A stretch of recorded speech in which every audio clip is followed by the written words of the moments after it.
Velina mai kako, welcome to Keep It Aloha, a podcast that keeps it aloha by pretending to drown so the hot lifeguard comes and saves you. I'm your host Kamaka, and even though you might want to be saved by this lifeguard, please don't pretend to drown.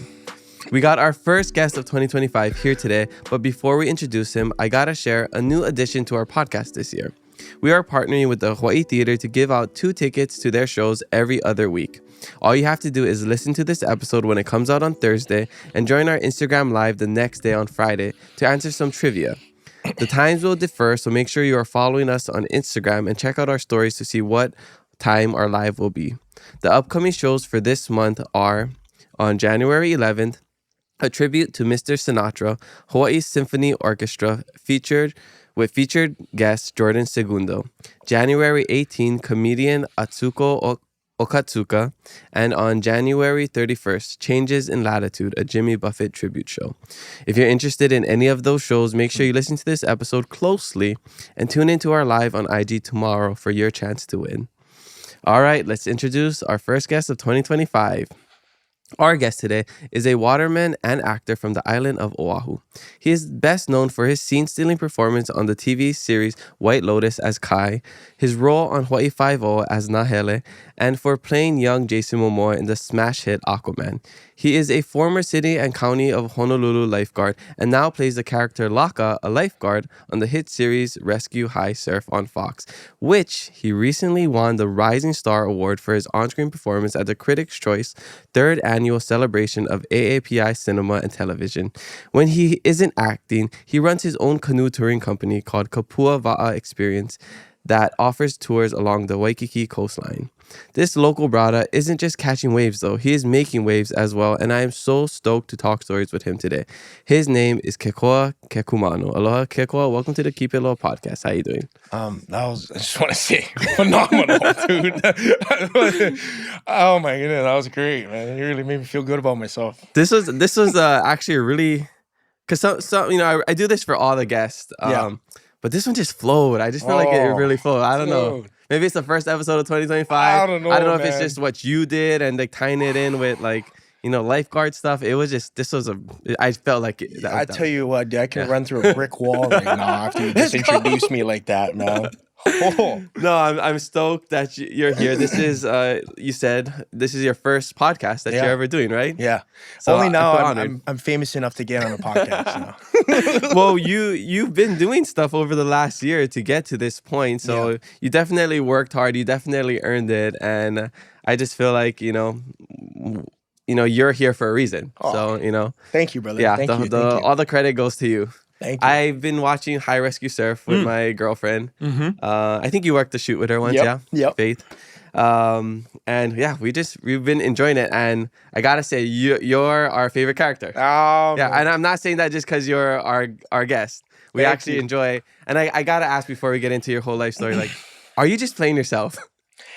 Yes. Because the acting is so good and so authentic. I'm just like, he can't be acting. He's just playing himself. I mean, I don't know you that well. We've only crossed paths like a couple times, but I'm just like, he's got to be playing himself. I've been very fortunate to play myself in the show. The work wasn't that hard. So actually, it's like, what would you say the percentage of you and Laka? Maybe like 95% to 5%. That's 95% me. Okay. Yeah. So that makes it pretty easy too. Yeah. It's mostly just memorizing lines and like it's your own mannerisms and stuff like that. Yeah, I would say the memorization of the lines and stuff. Yeah. I was lucky though because the writer Matt, he actually was when he met me, he loved me for the role, but I think he started to get to know me a little bit better, and then he just kind of started like throwing in stuff that I would say into the script, and I was like, I just said that, and I'm like, sure, okay, all right. So that's kind of how it went. Yeah. Well, no, seriously, I think it portrays like a local brada very well. Thank you. And like your acting is good. Thank you. Appreciate it. I guess I have a lot more questions, but let's just start at the beginning. Because I want to know, your whole life story, and then we'll get into everything after. Cool. Where are you from? Where are you grad? And what was it like growing up? Yeah. Okay. So I originally am from Poa Valley, and right around when I was about 5 years old, we moved to Mililani, and I went to Kamehameha schools. And then I'd say about 5 or 6 years ago, I moved back to Po'o Valley to live with my tutu. And so, yeah, I'm living there now. But back and forth from Mililani to Po'o. Graduated Kamehameha 2016. Super proud. Alum. Imua. Yeah, Imua. And I've been very fortunate. I will say. I mean, growing up, kind of like, had a great family, parents. I'm the oldest of two younger brothers, and we had very supportive parents. And I just feel like every family has their problems and issues that we go through in life, but I'm just very fortunate that whatever our family went through, we were able to stick it out and stick together. And I feel like that I pay a lot of tribute to my parents and everyone around, immediate family. Because it's not easy, Nice. So, did you always have that gratitude for your family? Because I know for me and a lot of people, it's usually not till a little later, right? Like, I'm so blessed. My parents did this and that. We didn't really appreciate them growing up. Yeah, you're exactly right. It tends to kind of happen later on as you kind of mature. Yeah. And I'm pretty immature, so yeah. So the fact that you appreciate it now is actually really impressive. They're my parents and my family's awesome. But yeah, I would say later on in life, I've kind of started to gain a lot more appreciation because once you start paying your own bills, rent, and going errands, you're like, oh, and then having to think about having 2-3 more kids to do it for and stuff, you start to realize like, that's tough, man. Totally. It's not easy. Yeah. So yeah. Okay, so you graduated from Kamehameha, and like, what kind of things were you into? Were you always a waterman? Did you play land sports? You had any other hobbies? Yeah, I mean, I played football and I wrestled in high school. Oh, okay, nice. But growing up, I wasn't really a surfer as much as I am now. But I love the water, so I would like to body surf. And being up in Mililani, we used to catch the 52 down to North Shore. A lot of the Mililani guys know. We go Waimea, Keikis, and we just play around in the shore break all day. And that was kind of like, my introduction to the ocean. And growing up, just going beach and stuff. But in, I'd say middle school to high school, I was really, really involved. I really enjoyed the sport football, and my cousins actually are all professional MMA fighters. Oh, so who's your cousins? Christian and Angela Lee, Victoria, Adrian. Yeah. I saw you. I remember. I went to the event at Umani's with Angela. Yes, because Angela's a past podcast guest. Exactly. Yeah. Oh, I didn't know that's your cousin. It's my cousin. Yeah. So her dad, my mom, and brother, sister. Oh, so first cousins. Like, you guys are close. Yeah, super Dang, close. legends. Yeah. So growing up, I was training a lot of mixed martial arts and stuff. And so that kind of gradually led me towards wrestling in high school. And those were kind of the two things that I would do. And graduated, I think I did like 3 years playing football, and I did 2 or 3 years wrestling. Okay. Yeah. What position did you play in football? I was outside linebacker, and then I was small, but I wanted to play defensive end. Oh. And I would go out there, and I would just try to beat the tackle to, beat him off the ball. And so I just enjoyed rushing a lot and trying to sack the Maybe it was the quarterback. wrestling background and Probably, you want like that physical contact. But I figured, like, and now you kind of see it now. A lot of the defensive ends nowadays, they're kind of a little bit smaller, and they're a lot more quicker and elusive. And so I don't know. I think times change. Yeah. Okay. So how did you go from, I guess you had a little bit of a sports background, going to Kamehameha to, becoming a lifeguard, acting, stuff like that? Yeah. That all kind of started happening right when I was in, I'd say high school, mid-high school, sophomore year. And so that kind of started to take off. The acting stuff started to take off kind of out of nowhere. I was actually training. A lot of people ask me, hey, how did you start acting? And I was training in my uncle's gym one day, and this writer, he came in and was looking for people to play in this movie that he had written. And his name was Tai Senga. Oh, I know Tai. Yeah, Tai. And so, Tai. Brother. And so he came in to, he basically wrote a movie about an MMA movie. Okay. And he was visiting all these MMA gyms. He came into my uncle's gym, and my uncle said, "Hey, you should try out for this role." And I said, "Nah, it's not for me, you know." And my mom kept pushing me and just telling me go, go. So I went out, ended up getting it, and we shot like about a week of that movie, that low budget movie, and we didn't end up getting enough money for it. So it didn't even get produced. But through that experience of kind of going out to those auditions and stuff, getting to know Ty, getting to know, the casting people, they remembered me and they called me back for a show called Hawaii Five-0. And then it was really successful. And I probably joined in when it was like season 6 at the time. And I had no idea what the hell I was doing. Pretty clueless, but I was probably a junior in high school. And, so you were in high school while you were doing that? Yeah. So how did you do that with the school schedule? It was like I was filming. I was kind of what you call like a guest star. So I would come in.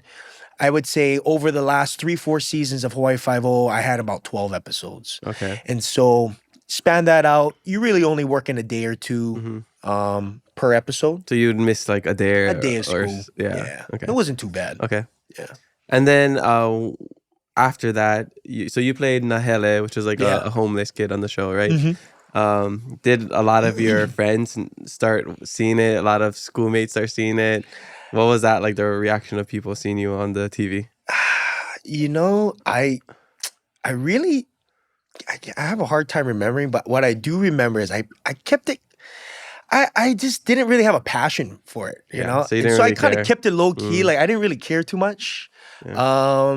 And so I would say, I know a lot of my teachers would kind of be like, "Hey, we seen you." But a lot of my friends, they would kind of just tease me and stuff. I feel like that's how it is in high school. Kind of corny. And it's like you kind of want to not even like tell people that you're on the show, right? Yeah, I was like, "Oh yeah, I did this," and at the time, people were like, "Oh, he thinks he's somebody." I was like, I could see that. Over classic high school stuff, right? Yeah, okay. So I wasn't really anything crazy and stuff, but I think as it got progressively more and more work in the film industry, then you start having random people coming up to you and stuff, and then that's a whole different thing. So and I'm sure it happens a lot more now since you're on Fox. This big show, a lot of hype around it. Totally. But before we get into that, so how did you land the role of young, Jason Momoa, young Aquaman? Because that's a huge movie, and Jason Momoa is a huge star now. Totally, yeah. That was just like anybody going through that audition process. And just constantly, getting called back. Luckily enough for me, I was getting called backs, and I mean, it was a traditional way of landing a role. And to be completely honest, I was very surprised that I just didn't think I was gonna get anything really. Any audition I went to, I didn't really put like my heart into it. I wouldn't study. I would go in there and I'd be reading the lines and look to the camera, and they're like, "That was amazing." I think you're talking to the wrong guy, because I'm doing nothing. I'm just reading. But they loved it, I guess. And when I say they, is a lot of the casting directors and stuff of Hawaii. I landed the role when I was, I remember when they called me, said, "Hey, Kekoa, you got him." And I was working on the beach in Waikiki. Man, I must have been like, I think I was 7 years ago, so 18 or 19. So right after high school? Kind of right after high school. And I was like, whoa, okay. I guess I'm going to go film this thing in Australia. And it was cool because I was putting up umbrellas on the beach in Waikiki, digging holes in this hot sand all summer. And I went to go film it. And next thing you know, you're walking out of the car and it's drizzling, and then people are holding umbrellas for you. And you're walking around, what a change, huh? It's a change, man. And these guys cater to you, and you're in the movies. That's how it is. So it was cool. It was cool to experience that. So you had that small scene as the younger Jason Momoa, and then after, what was like the aftermath of that? Did you get a lot more attention?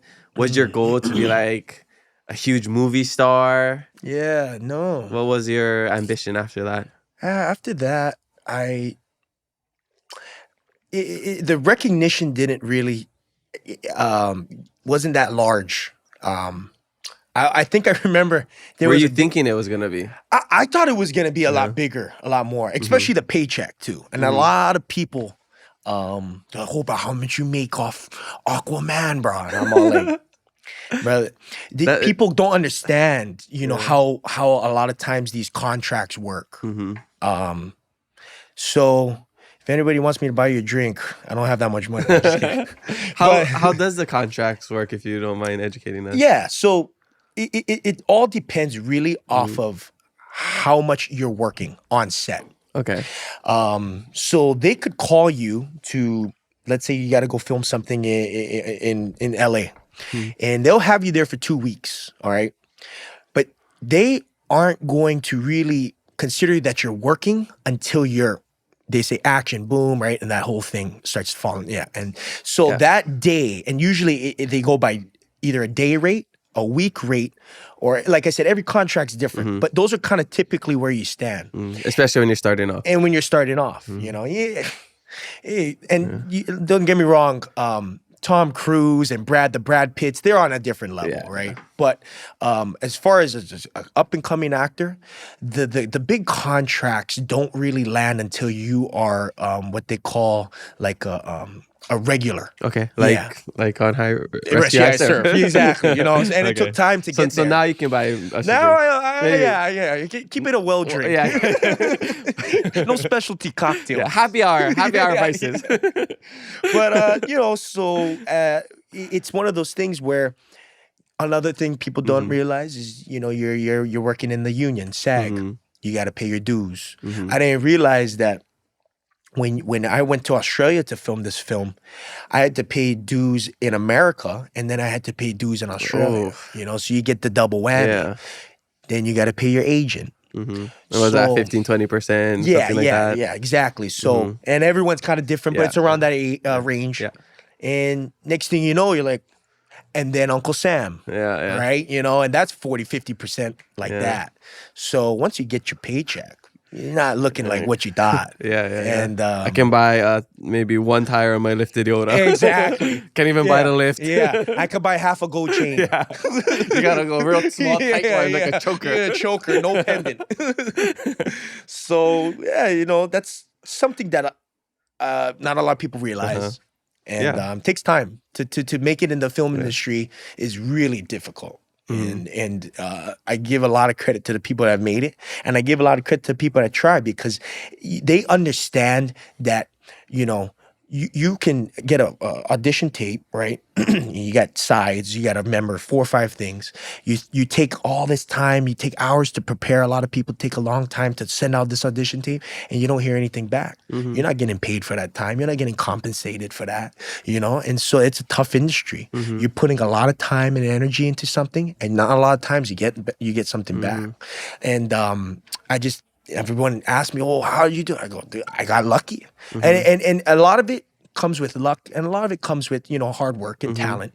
But I say, as preparation meets opportunity, success occurs, you know? So it's one of those things where, you know, you need a little bit of opportunity, a little bit of luck. You also got to work hard and stay, you know. So you're ready for that prepared. opportunity. Exactly. Because a lot of people in your position could have got that opportunity, but if they weren't ready, you know. It sucks. It'll go right by you. Exactly. So, yeah. Okay, awesome. So what was, I guess, before we move on to the next thing, what was like the most memorable thing from, you know, being in Aquaman and playing Aquaman, you know? Yeah. Tons of stuff, man. I would say I got to meet Willem Dafoe. Yeah. And Willem Dafoe, if a lot of people might not know him, but he's kind of known for playing Green Goblin and Spider-Man. Yeah, great actor. And fantastic actor, man. And he just very poised. He's an actor, you know what I mean? And he's phenomenal. And so getting to kind of get some one-on-one time with him, we had some training days together where we had to, you know, in the scene we were fighting on the beach, so we had to work together, and just getting the experience to work with someone who's so he's done so much great things in that film industry. It's been really cool. Obviously, everyone asks how's Jason Momoa.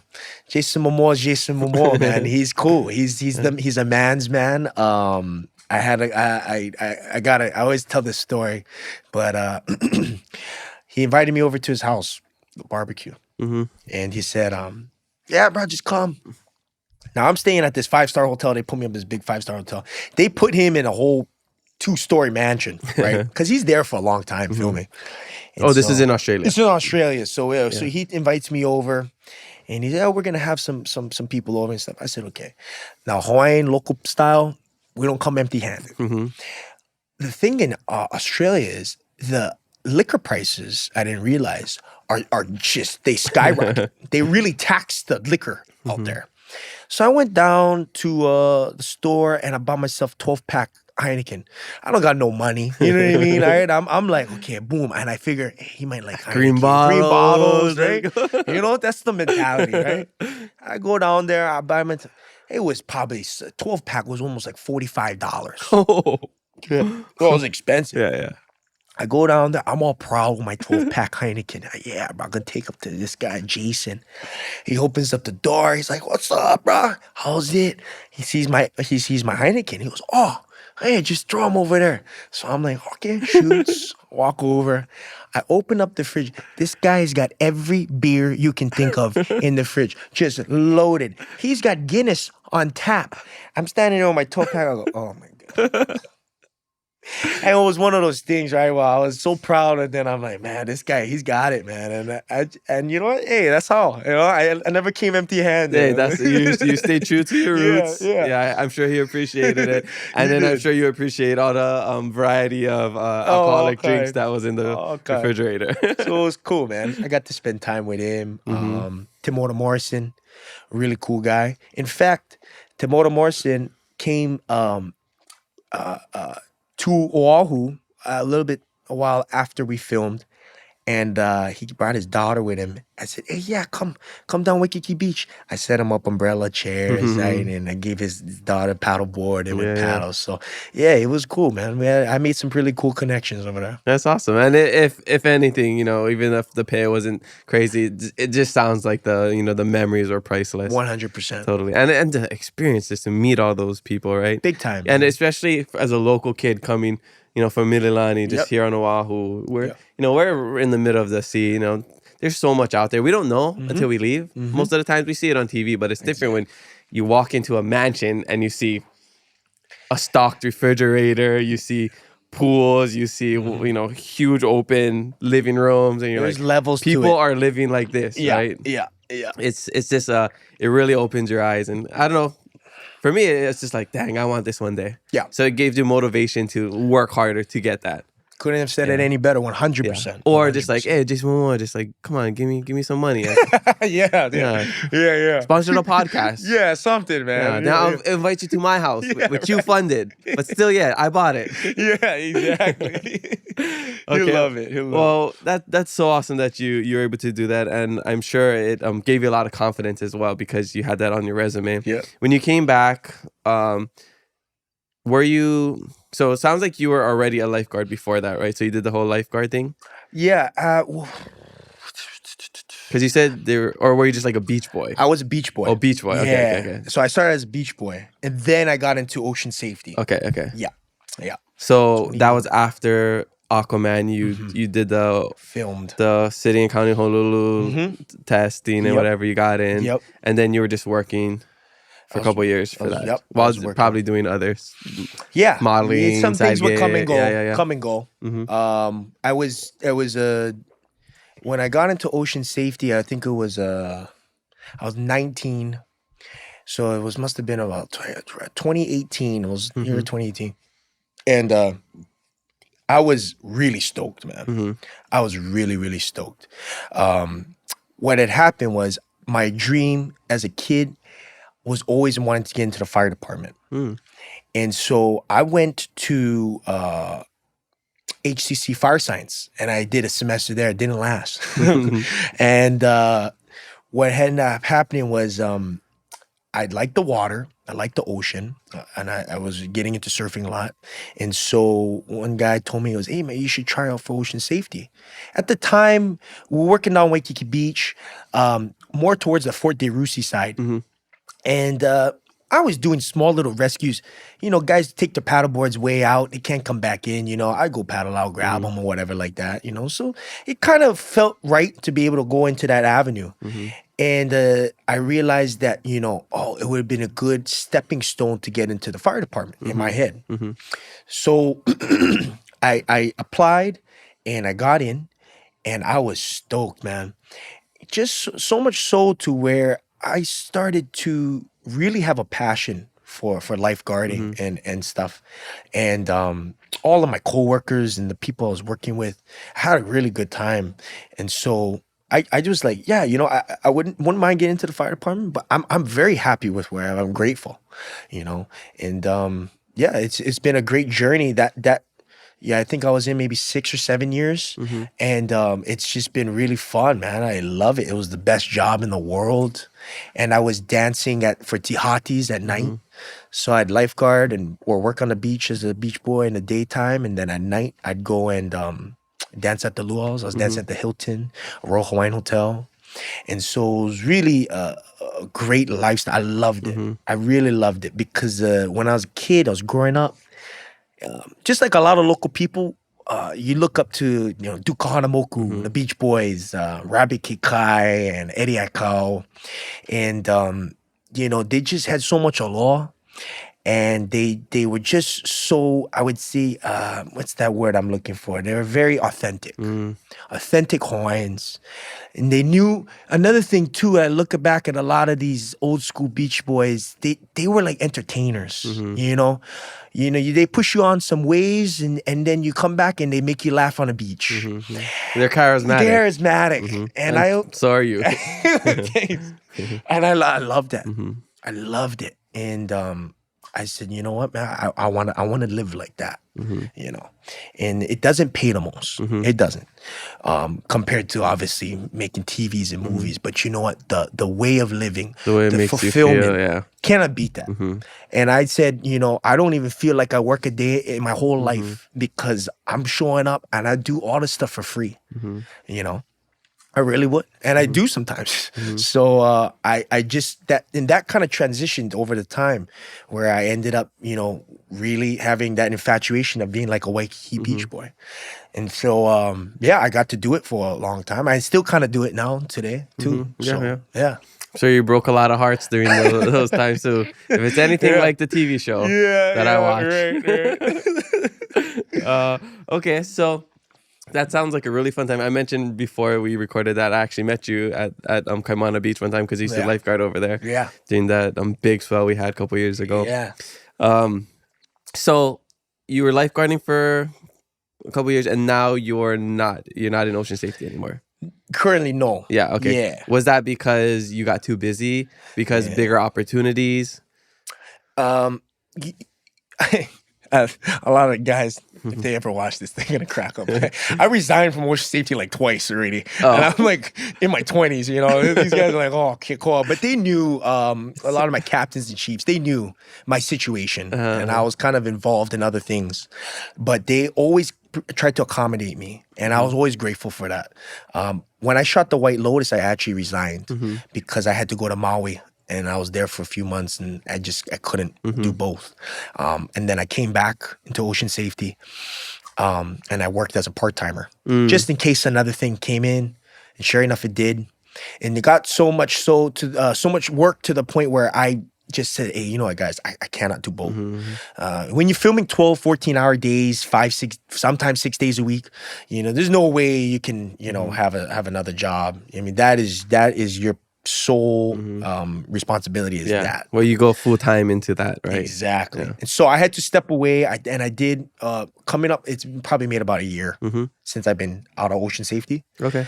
But you know, shooting rescue high surf, pretty much same thing. You know, so I mean, still around that environment very much. So yeah. Well, I just feel like that role, that show was just made for you. I don't know if they typecasted. I don't know if they just saw you one day and they're like, we need to create a role for this guy. But yeah, you and the characters, everything. It's so cool to see, local people thrive.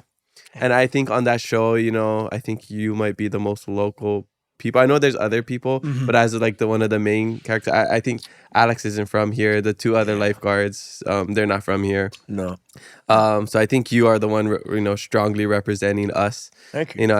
As Hawaiians, as people from Hawaii, and then Kaena as well. Yeah, Kaena she's too. saying, I think we just saw her, at some fashion show not too long ago. She said she's gonna have a little bit bigger role in the upcoming season, which comes out in like a week. Yeah.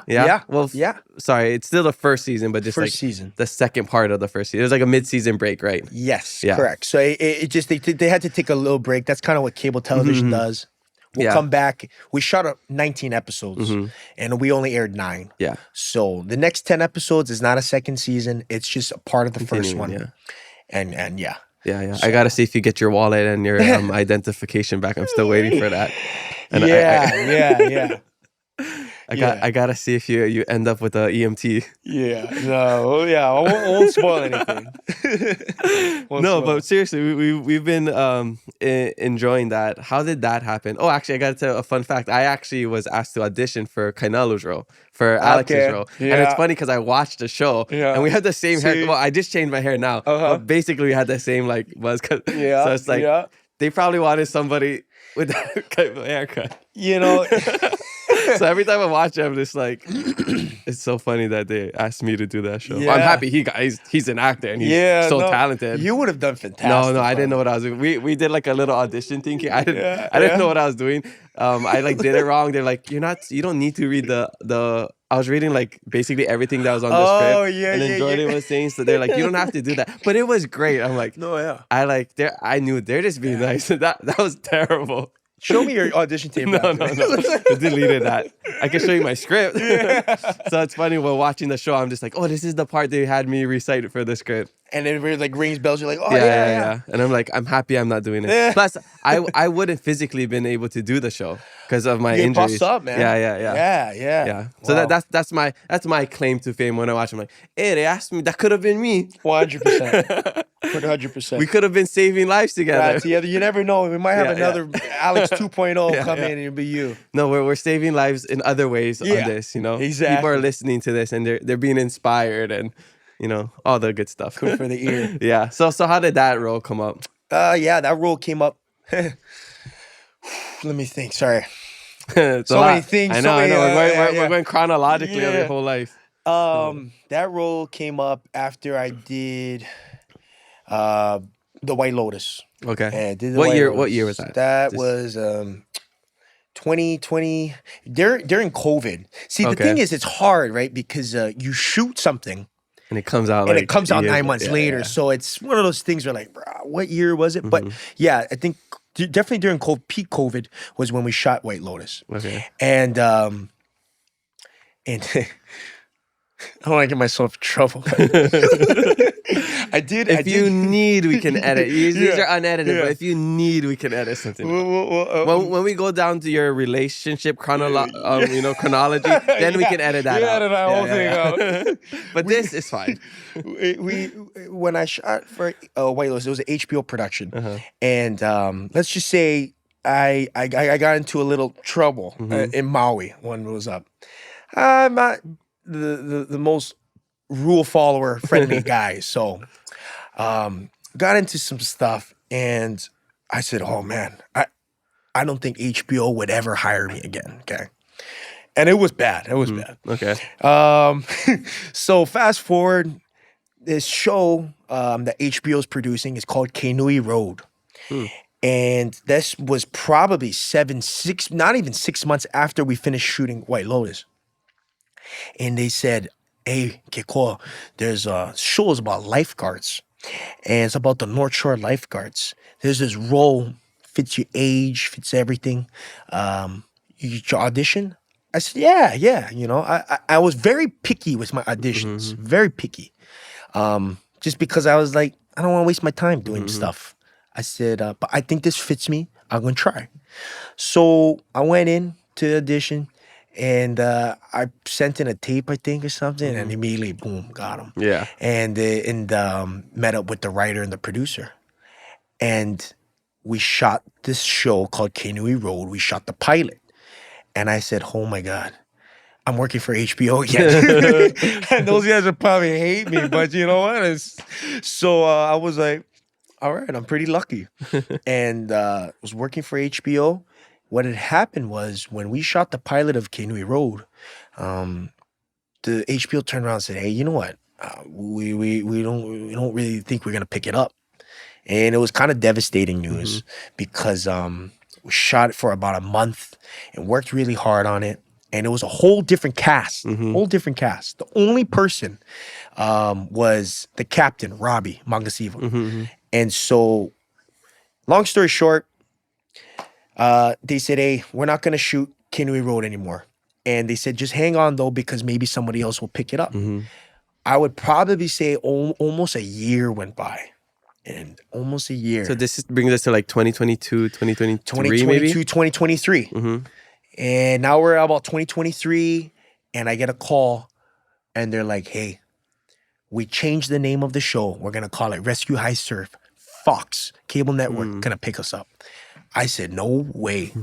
I still had to audition just to let Fox feel like, hey, you know, we still like this guy. Just to let other people think they had a chance.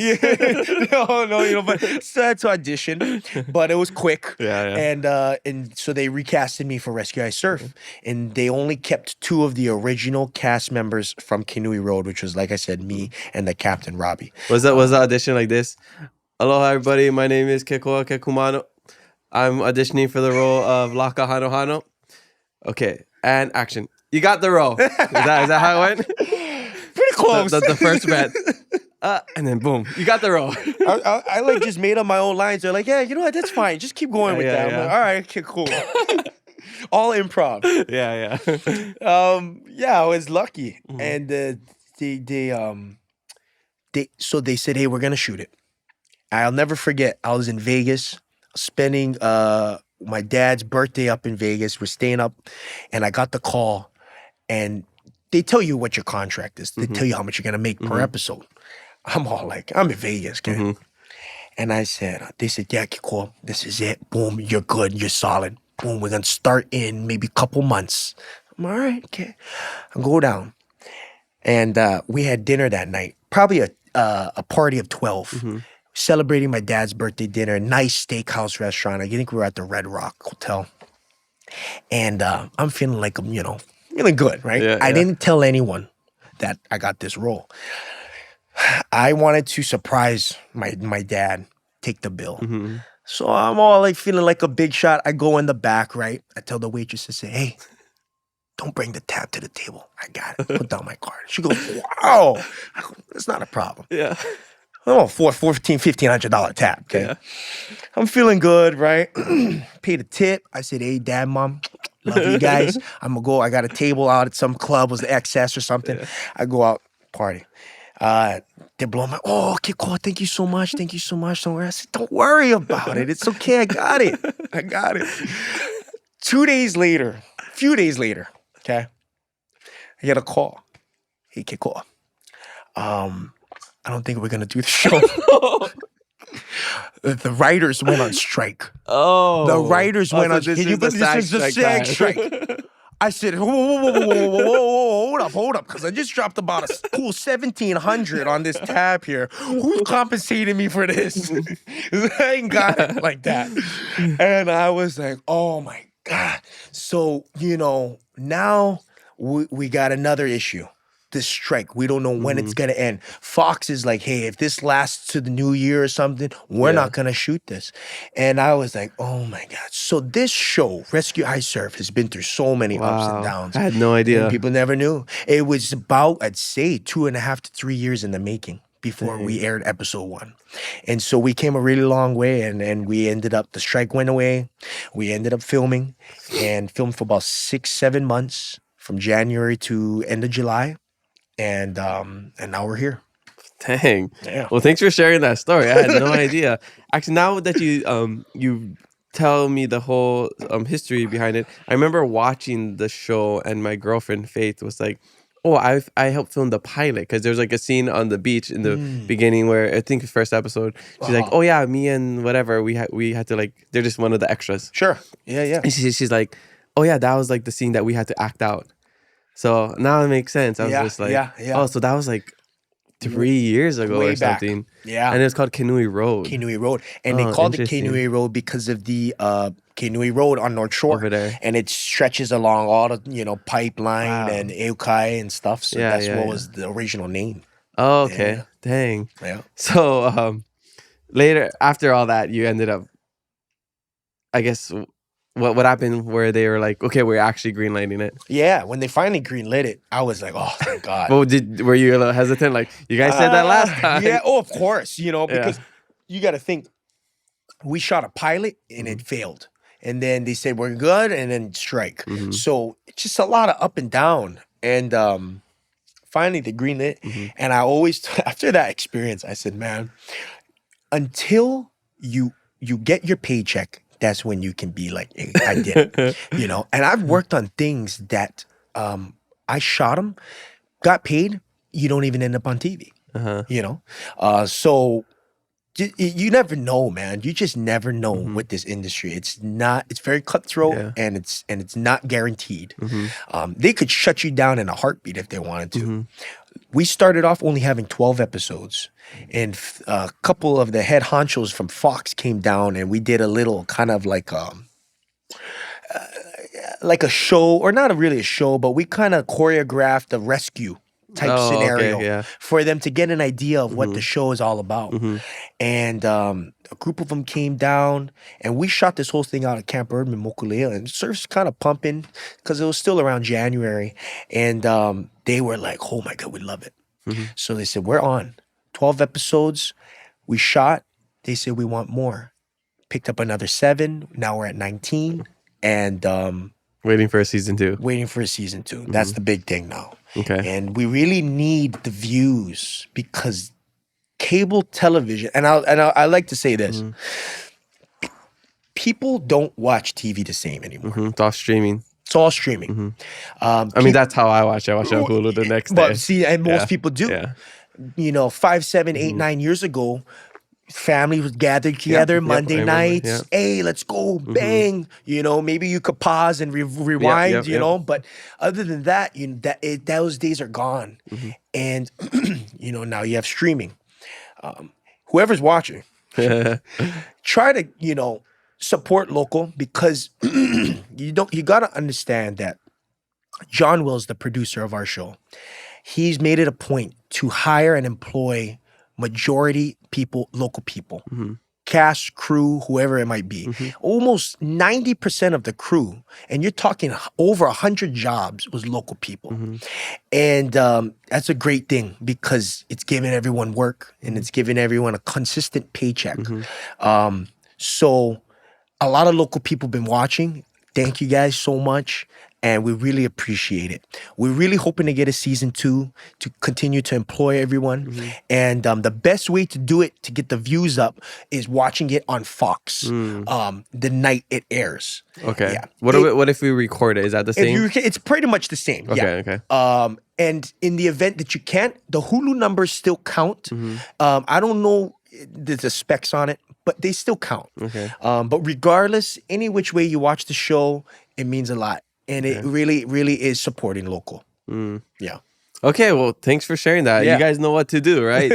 Go watch it on Fox. I'm going to try to do that as well. Thank you. Every Monday, right? Every Monday night, starting January 20th. January 20th. Okay, so you heard it here first. I know at least a couple thousand people are watching this. It helps, at least we can send over a couple thousand. That's all. 2, 3, doesn't matter. Anyone, man. It really helps. It really does. Okay. And I tell people, you don't got to watch the show. Just turn them on, walk away. Yeah. Cook, clean, whatever. Yeah, that's what I do with my podcast sometimes at home. I just let an episode play. Let them run. That's what I used to do in the beginning when I was starting, just to get like a couple more views. It's tough, but you know what? It helps. It helps. So, okay. Yeah. Well, there you guys go. That's your New Year 2025 goal, is to support local even more and support this show. Awesome. So what's the best thing about the show, and why should people watch it? I think the best thing about the show is that everyone involved really wanted to represent Hawaii the best way possible, the most authentic way possible. And most shows that come to Hawaii, they try, but it's corny sometimes. Most local people can't really relate. But I think this show had a certain type of authenticity to it. Yeah, you. That is every single local brother in Hawaii. Bruh, I try to represent. You are. Yeah. And you know what's funny is I was really stressed out about it because local people are very loving. You know, love you, bro. And then at the same time too, criticism up the ass. All day, every day. You do one thing, you said Hawaii and not Hawaii. You done. So a lot of stress. And I remember I was stressed out mainly about the pigeon. Because, bro, I could speak pigeon. 100%. But there's a fine line that a lot of people don't understand. Well, you can sound dumb to the rest of the, public because they're not going to understand. Of course the local people are going to get it, but where do you find that line to go, okay, you're gonna let local people appreciate it, but you're gonna let the people in the mainland understand, right? And so that was the thing that I had to play with, and when to cut it down, when to bring it up. And so I kind of learned through how I talk. It's kind of how I talk in real life, but more using the dialect. Like it's less pidgin, like bra na ara day.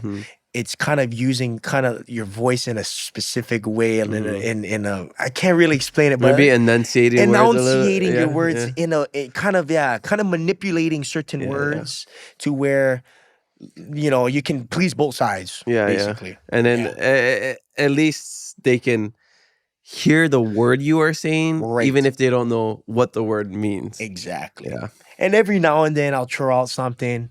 Yeah, a lot of people they like people. A lot of local people watch the show and they go, "Bah, my favorite thing you said is chow." Chow. I said that. So they bro. Remember he was walking up the stairs and then the kids was in there and you told him chow. I love it. I'm all like, all right, okay, shoot. So there are a lot of scenes, or I guess a few scenes that it just things come out like it's almost improv, or they decide to keep it in. Yeah, 100%. And I was lucky. I was lucky because I do pride myself being a local boy, and also I was a lifeguard, and so a lot of the times we did have like a lot of advisors that were all ocean safety guys on set to kind of advise, hey, this is how we're gonna come in with our equipment and whatnot. But sometimes they wasn't there. A lot of times the directors, producers, other cast members come to me, and so the responsibility that I had was a lot on my shoulders because, I'm representing local people. I'm representing my family. I'm representing ocean safety. And so I really wanted, I worked hard, really hard on it. And I'm hoping that, it, kind of shows. Yeah. At least from our perspective. Thank you. Yeah. Okay. So the goal is for it to be picked up for a second season, and you just continue to do the show for however long it goes on. Hopefully. Would that be the goal? That would be a great, that'd be a great goal. Do you have anything else that you're working on besides that, or is it you're fully into Rescue High Surf? If other shows or movies get popped up, or they bring me a script, I'll read it and stuff. Tai Senga just brought me something, and can't talk about it too much, but feature film and local ideas, local stories. Always trying to be involved, whichever way possible. But for the most part, really just kind of cranking on my business, my side business. And stuff like that. Kapua Wa'a. Yeah, Kapua Wa'a. Yeah. And, just staying in the water, just keeping a healthy lifestyle, really, and just trying to, stay relevant whichever way I can. Awesome.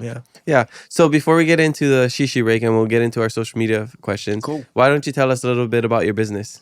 Yeah. Kapua Vaa Experiences. My heart and soul. I love that. I loved it. And, I see the videos. It looks fun. It looks fun. It's definitely my passion. And it really started a couple years ago, but long story short, finally got permitted and, all that stuff. The legal stuff kind of went through a little over a year ago. And so... no, you mean it always was It was legal. always. Yeah. It was always. You forgot the papers in your house. Yeah, some things kind of blew away. And COVID organized happened. mess. COVID was a big thing too. COVID. Yeah. That's what. But you had it the whole time. So I got everything situated, and then we ended up, I ended up kind of getting lucky because the Kumano Beach Hotel, the beach I was lifeguarding at for many years, I made a really good relationship with them, and they are the GM from Papa boy. He's really, really supportive of local businesses, and so he kind of brought my business in, so we were able to collaborate. And basically, what I do is I take out a 4-man outrigger canoe, my 4-man outrigger canoe, and I take guests. Sometimes I even get local people, and we go out and we catch waves along the Gold Coast of Waikiki, and more or less, I kind of try to educate them about, the original place names of a lot of the surf spots, a lot of the areas in Waikiki that not a lot of people know, not even a lot of local people kind of know. And so I play Hawaiian music, and I kind of get them in that sense of feeling like, hey, you know what, this is, Waikiki is a very special place. And a lot of local people are like, Waikiki sucks and this, that, and this, but there's so much history behind it. And if you kind of look past all the buildings and stuff, you kind of look deeper into a lot of this. It's really beautiful, and I have a lot of appreciation for Waikiki because it kind of made me who I am. Growing up in high school, working the beach, then lifeguarding. I probably wouldn't have gotten Rescue Ice Surf if I wasn't, working Waikiki Beach. Who knows? So I owe a lot of gratitude to that area, and I just like to educate people about it and have a good time with it. So we go and surf, we paddle around, and it's about a 1-hour tour, and it's really customized and catered to the customer. But a lot of times, these guys want to go and catch waves, and to catch waves on a canoe is not something a lot of people get to do. It's kind of a treat. I've never done it before. Yeah, well, we'll go. We'll take you. Yeah, give me a couple months to heal up. Heals up. We'll go, and it's a real treat, and it's something that a lot of our ancestors have done for many, many years. And so to be able to carry that on and then pass it down and educate other people, it's like it really touches my heart. Yeah. I can see the passion that you have when you just talk about it. Totally. Well, that's awesome. And I love the educational aspect of it, and that it's, owned and operated by a local person, Native Hawaiian. We have a lot of things going on in Waikiki, which, aren't, I guess they're locally run, but they're not locally owned. So that is nice that we have that. And shout out to Kumano Hotel 100%. For hooking it up over there. Those guys are awesome. I think we need more of that because Waikiki is a beautiful place and deep, rich history. Every time I'm out on the water and looking back, I don't really surf Waikiki because it's too crowded. I feel like if you're not one of like those OGs, I'm just like. Sure. I know if I go, I'd probably get recognized for my podcast. Totally. I've had people tell me like, "Come on, we take care of you." But I was like, I get so nervous. Those are like the hammers over there. Where do you surf then? Rock Piles Bowls. Okay. Well, that's still it's outskirts. And then if I would go to Waikiki, I'd go to either Pops, Threes. Okay. Over there. Great. More on the outside. Yeah. And I think the last time I surfed Waikiki was probably like during that big swell, like the inside like canoes and over there. I used to go to Old Man's all the time. I think that's why I would be by Kaimana's. Old Man's. But that's when I kind of started off. It's not as crowded and stuff. And then not so much Tongs. My girlfriend's dad always surfs Diamond Head. Okay. So when I get healthy, I'm probably gonna end up going to Diamond Head a lot more. Totally. Yeah, those are great breaks. Yeah, I mean, anywhere along the South Shore, I just absolutely love it. From Point Panics to Diamond Head all day. I can't wait to go. Man. I haven't even got sun in like 10 months pasty, probably. little pasty. Very All right, you rub up on pasty. me, I'll give you a I little know, bit of let's color. see, does it come out? Yeah, I'm getting there. I think I'm maybe like a month out before maybe attempting to surf, because I also had shoulder surgery. Oh, I don't know if you know that. So I had shoulder surgery and then I had knee surgery. So I'm still trying to heal both. So I might just be paddling in circles with my left. Do a Bethany Hamilton. Yeah. See, I get inspired by Bethany and Mike Coots. Yeah. His book's right over there. Shout out to Mike Coots, past podcast guest, because he surfs without a leg. Bethany surfs without an arm. Yeah. So I'm just like, I could be the first one to surf without a leg and an arm. Just my whole left side. Yeah, join the crew. Yeah. So I don't know. We'll see. Nice. But yeah, I'm so excited to do that. And we'll definitely come out to check out Kapua Vaa Experiences. Jump on the ball, man. Or send some big name guests when they come over here to take you. 100%. Yeah. Okay. Awesome. So, or I guess you'll take them. So let's take a quick shishi break and we'll be right back with social media questions. Sounds good. With 0 alcohol, 0 carbs, and 0 calories. Kolea brings aloha in every bubble. All right, we're back from a quick shishi break. Mahalo to Kolea Hop Water for providing the first shishi of 2025. We're going to miss Shaka Tea, but we got a great drink sponsor in Kolea, so mahalo. Go check them out. Sparkling hot water. Aloha in every, aloha in every bubble. How are you liking it so far? I can taste the aloha right now. I think that's the blood orange. Aloha tastes like blood orange. Yeah. Okay, so let's get into the social media fan questions. Presented by Kolea Hop Water. All right. Or is the shishi break presented by Kolea Hop Water? I got to think about that. Yeah. Okay. Both presented by Kolea Hop Water. All right. So first question comes from Justin Kipapa. He says, that's my boy. Ask him why he flipped the canoe. Wow. Also, ask him about crying over the Buffalo Bills. Wow. So for context, Justin is like my cousin. Really? Through not blood. I'm really close with his family. So when I was living in Hawaii, my neighbors, the Mortons, their family with him. With Justin the Kipapas, my auntie, she's sisters with his dad. I see. So basically, I'm super close with that family. Like I just saw Justin not too long ago. I know. Where? We went to our cousin's wedding in Arizona. Oh yeah. And I think just recently we just had a family party. You know, probably see him at the Super Bowl party. Like wow. Yeah, Justin. I know he's a bartender too, so that's probably why you're friends with him. Yeah. Jeez. Let's just say Justin Kipapa, best bartender on the island. He actually easily. Is award winning. He wins the bar competitions all the time. Hands down, you know, it's just amazing. Watching him behind the bar is like watching Picasso paint a picture. It's fantastic. Yeah. That's a beautiful he's just great. Yeah.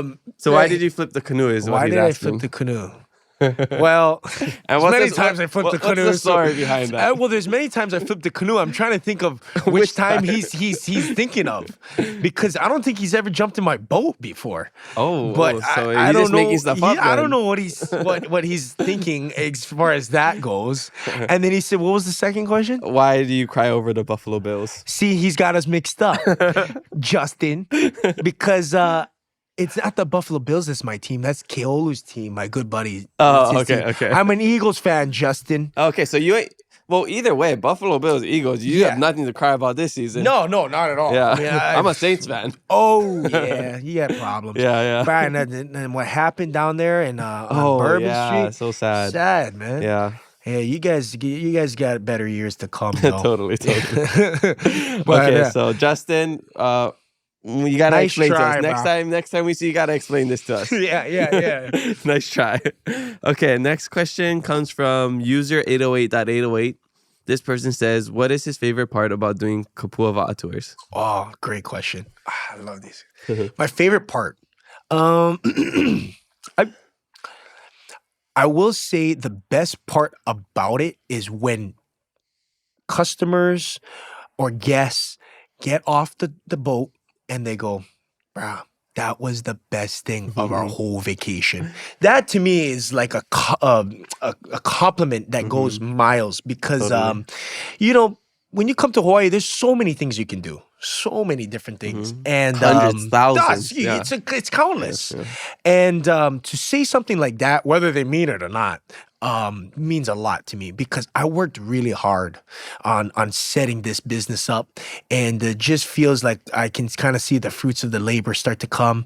And another really nice compliment that I get sometimes is we love how educational it was. Mm-hmm.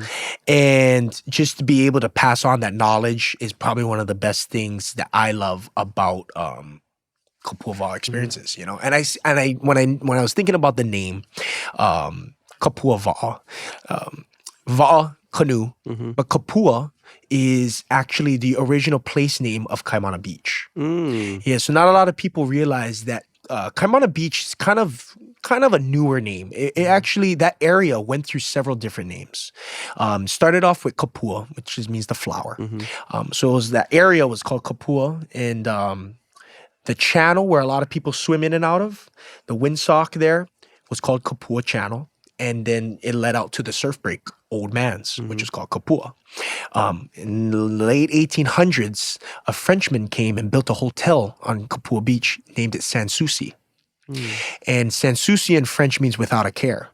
And so over time, that name stuck. It changed from Kapua to Sans Souci. And a lot of old folks actually still call it Sans Souci.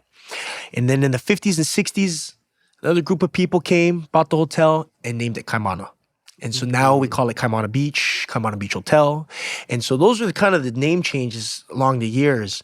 And so I named Kapua Vaa Experiences after the original place name as of, an ode of the area. to them. Yeah, as kind of an homage to them and to the place. So so Kapua cool. Vaa Experiences. Wow, so much meaning. I had no idea. Yeah. That's awesome. Well, I remember when I used to surf there, I had a friend that knew the old Hawaiian names, the stories. Yeah. Wasn't there like a story of like, I don't know if it was Tukanamoku, like he could ride away from like, I think it was like Old Man or Kapua all the way down. It was like the longest way. Yeah, that's true. So what's that story? So the story goes, and I couldn't tell you the exact year, but in Duke's younger days, there's a surf break. We call it Castles today.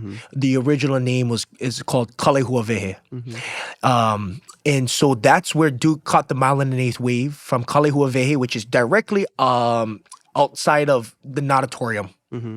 And it's a wave that broke, and he caught it all the way outside and brought it all the way in, right? And people say where he, landed, but around the Moana Surf Rider Hotel area is kind of where he went. He took a wave all the way out. The longest left in history. It's a long one, and some people say other people did it too. And so what's interesting is people try to do it today. That swell that you came out a few years ago, that was probably the best chance you could be able to do something like that. But unfortunately, I guess based off of, and there's a lot of people out there that know a lot more about this, but according to the area of Waikiki and how it's situated now, the wave couldn't reach there now to this day, just because of, it has to do with something someone told me with the dredging of the Aloha Canal and the topography of the whole reefs and everything changed over time, and so now it's a lot more difficult to be able to accomplish something like that. But back in the day, I think there was a couple other guys, I don't want to say the names, but they've also were able to make that a mile and an eighth wave too. Oh, wow. Yeah, I guess they can do it on a foil. Okay, yeah, you know what? Everyone's doing it now. They're going from Hawaii to Waikiki. Have you gotten into foiling? I've attempted, and failed. So I didn't stick that one out. Yeah. The only time I tried to go on top was a couple of years ago when my friend, I don't know if you know Nick Kapule. Oh, he's yeah. Oh, he's great. Yeah, totally. He was surfing out there with his sister, and he was foiling. So I tried to go on top one time, and that was the only time I tried. Yeah, it's interesting. It's hard. Yeah, it's I gotta master longboarding first, and then I can one step at a time. Right.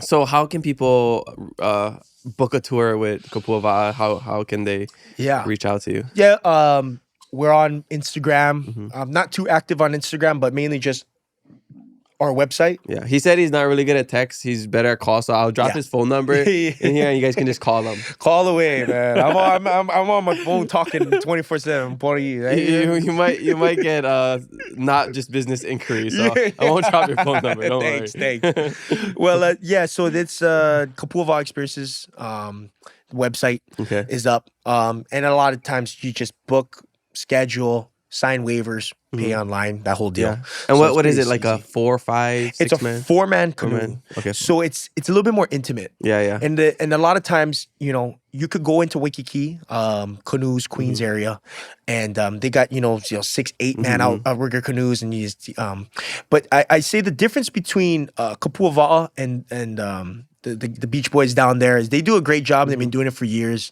But this tour is a little bit longer. So instead of, I don't know their deal, they might just do like 2-3 waves and then come in.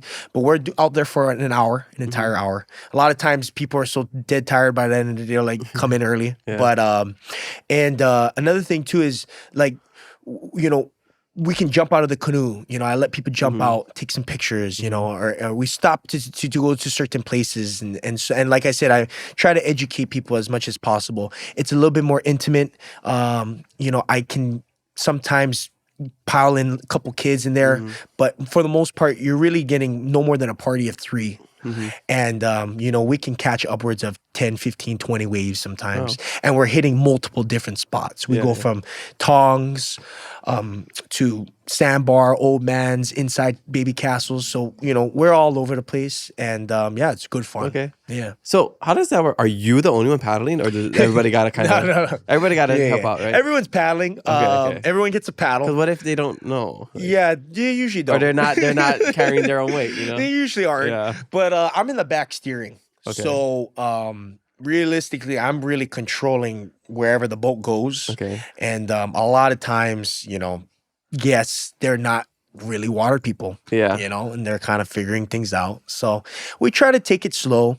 I'm not taking them out to, 5-6 foot surf or anything like that. Mainly just sticking in on the inside.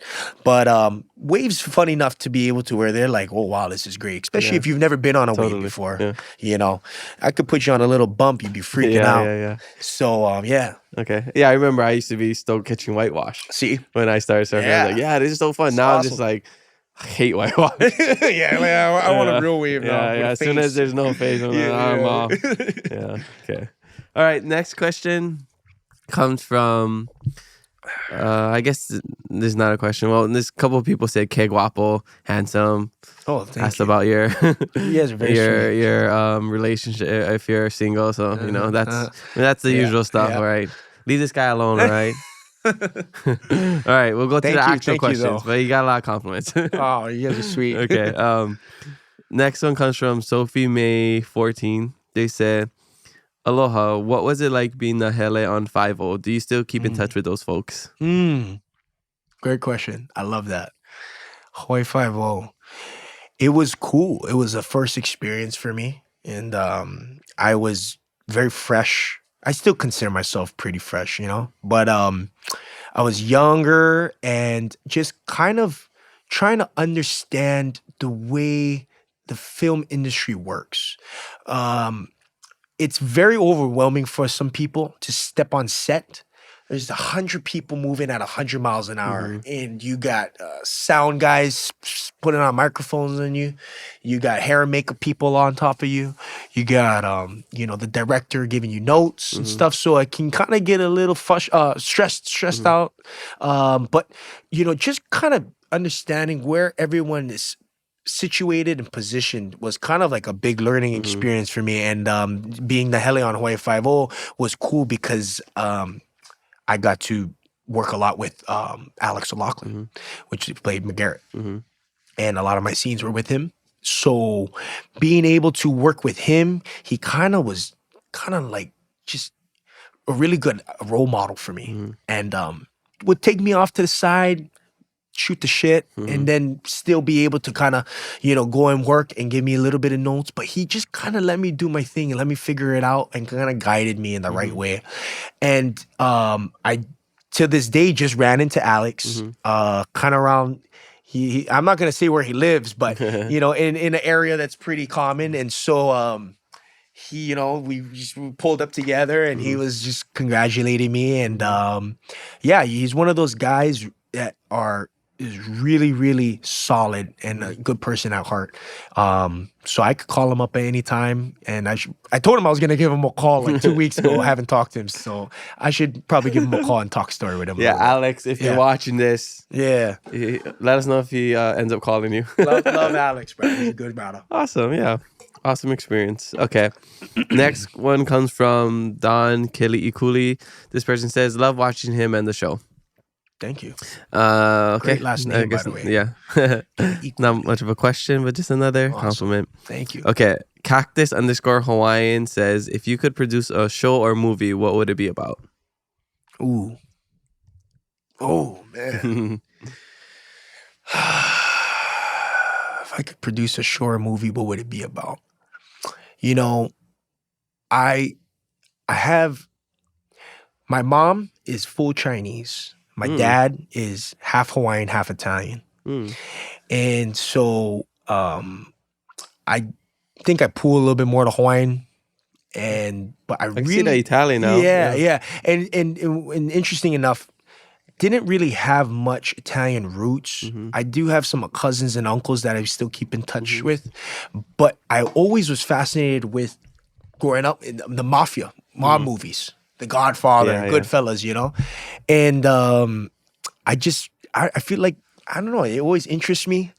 And these guys had these guys had. But I think going back to his question, what would I like to produce would probably be, something, because there is syndicate here in Hawaii, and it's a different kind, but that would be kind of cool to kind of dive into, something along those lines. Maybe you can play on Mike Mitski. Yeah.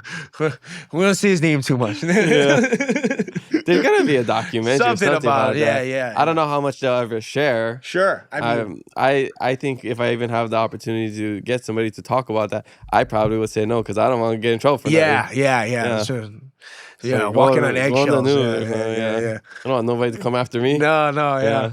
But even that guy's obviously the modern day, but going back in time, 70s and 80s, the Don Ho's era, the 60s, the kind of golden era of a lot of stuff there's, I'm sure, great stories. I haven't really looked too much into it. I know some names, pretty popular names, but that's kind of another thing that would be kind of cool, kind of play a time period piece. The old Hawaiian syndicates stuff. Yeah. Cool, something different. Good answer. Thanks. Okay, Miss Kini 2.0 says, not a question, but super proud he's representing Paoa Valley. Oh, yeah. Yeah. And then I will say, I love Paoa Valley with all my heart. I'll never leave. I'll never leave. My tutu's been up there for close to 90 years now. Yeah, close to 90 years.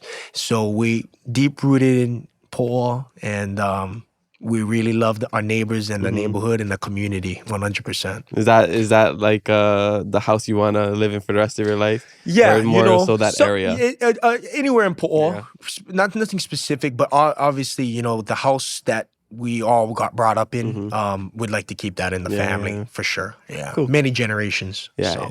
Okay, Linz_Combe says, what is your dream role? Oh, dream role. Dang, that's a good question. Dream role, I would say, would be... Man, I never thought about that. I never really thought about that. I mean, I would say playing basically a character that is very similar to yourself is pretty awesome. That kind of is about as close as you're going to get. I really would say so. Because you really get to just immerse yourself. And so being able to play Laka at Rescue I Surf was, I would say, that was kind of a dream role. You can't really get any better than that, And I'm lucky, just lucky to be able to do that. So I would say that's a good question though. Yeah. Maybe it's season 2 of Rescue High Surf with Brada Locks, Brada Kamox, classic mess around where 100%. I'm drowning and I can't swim because I bust my leg. Yeah. And you gotta save me. Oh, 100. Yeah. But I'm sure you could see. You get them, bro. You get them. Nope, I can't save myself. You gotta save me. It's for the plot. It's for the plot. Okay. Last two questions come from _Kata808 and Chelia. They're kind of similar. Kata says, what got you into acting? And Leah says, who or what motivated you to pursue acting as a career? So you kind of already mentioned that. You said your mom kind of pushed you to do that. Yeah. But I wanna know, what is your motivation to keep acting? Okay, yeah. So many good questions, man. My motivation to keep acting. Just like what you do. Is podcasts, keep it aloha, giving aloha, sharing aloha. I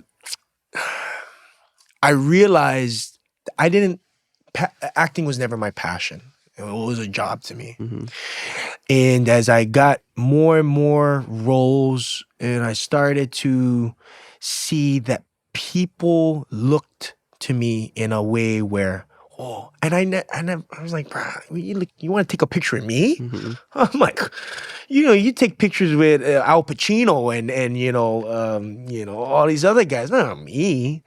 But something about when people watch TV movies, it's like something larger than whatever. And I started to realize that, okay, you know what? People kind of listen. And I always wanted to just spread aloha. I always wanted to just, be Mr. Aloha. I really did. And I figured, you know what, man?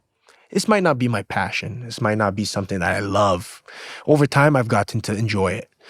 But if it's something to where I can reach the masses, if it's something to where I can get people to listen and just understand how, much aloha can change, the world for a better place, people for a better, for example, so many people out there, they visit Hawaii, no aloha, and they leave.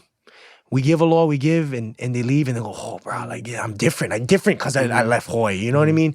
It changes people, can change the world, and that's why I really am grateful to come on this podcast because it's awesome. It's awesome. This is what it's all about, man. This is what it's all about. And so that is a really good question. That's kind of what keeps me, wanting to keep acting in that space. Yeah. To be able to kind of have a voice and then voice what I love and am passionate about. Yeah, I love that. And I love that, at the end of the day, we are blessed with what we get to do. Yeah.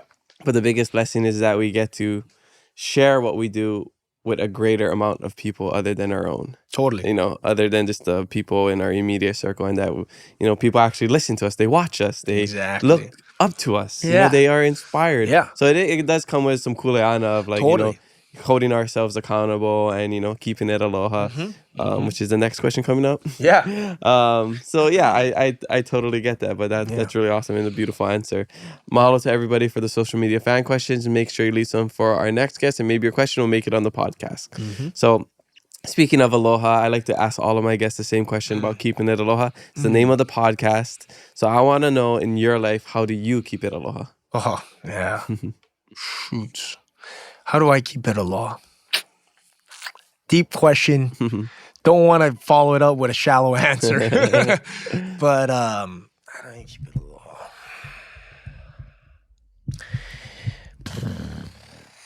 Well, this whole time talking about, doing my business, right? And sharing knowledge, educating people about Hawaiian history, culture, place names, and then doing something along those lines of, what our ancestors used to do, which is paddle. I guess that's kind of a way where I can kind of keep it aloha to people that, aren't familiar with it. But I also like to think I keep it aloha because no matter where I go, no matter what I do, I always remember my roots and where I come from. I've been blessed and fortunate to have, like I said, a great family. And my tutu always told me two things. She goes, don't shame our name and never forget where you come from, keep it aloha, carrying a last name like Kekumano, big responsibility. And so I feel like keeping it aloha, trying to just keep my name proud, the people around me proud, walking around with class, respecting other people. That's kind of where I feel like, besides, what I do for a living, is kind of what I do in my personal life. It's just bringing the people around me together, and just sticking together at hard times, good times. That's really what it is, and carrying yourself with pride, And there's a difference between being obviously cocky, conceited, and being prideful, and confident, And I just feel like Hawaiians are very prideful people, very prideful, and they carry that pride, and they carry a lot of that confidence with aloha. They carry it through aloha, and they're able to show people that you can be strong, but you can't take kindness for weakness. A lot of times people mistaken aloha for weakness, and that's not what it is, bro. We stay strong, And so, that's kind of my answer. Kind of went 25 different ways there. That's a great answer. And it's a good question. You brought up a lot of things. We're swimming in the deep water listening to that answer. It was no shallow water answer. Try to go deep. Yeah. That's good. Thanks. Yeah, I think that's a great thing to bring up too, is representing your family. Ohana's huge over here, and especially with a very proud Hawaiian last name like you have. I know you got the mano on the side of your, your body. So, you literally carry your last name with you. Proudly. Yeah. And you get to see it on the show as well. Yeah. So, You're even giving your last name a platform. Dude, these guys are awesome, man. They didn't block out my tattoo, nothing. I'm like, shoot. They're just like, be yourself. That's awesome. Okay. I do want to dive into a topic of mental health, because that's something that you told me is big for you, and it's something that I guess you and your family are passionate about. Can you tell me just what that means to you, or like why is mental health so important in your life? Yeah, it's a very touchy subject, but I try to make it a point to always kind of touch on it, is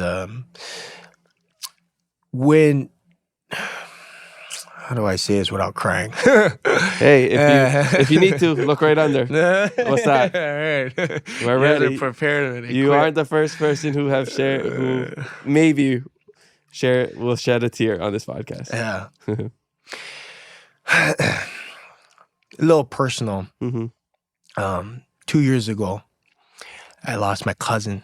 She was 18 years old the day after Christmas. And and it's important to say these names because we don't want to forget them. Her name was Victoria Lee.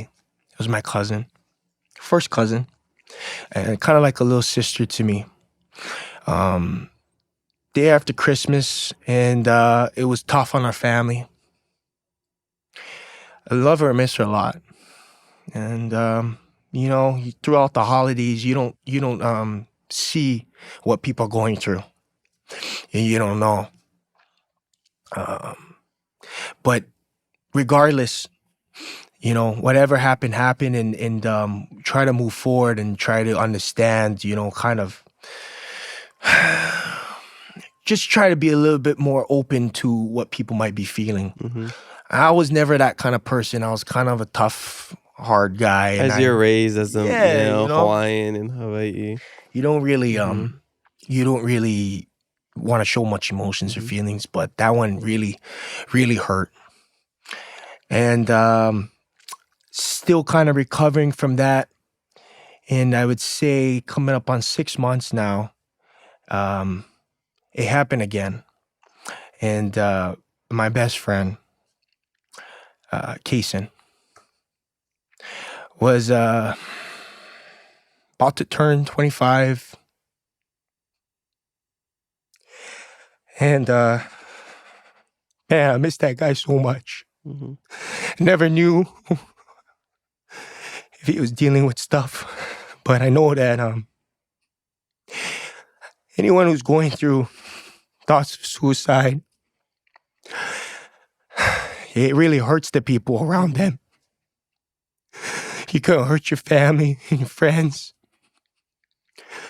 I lost 2 really close people to me in a span of 2 years. Very young. It's tragic and it's tough. But I just really want people to know that it's not your only option. And I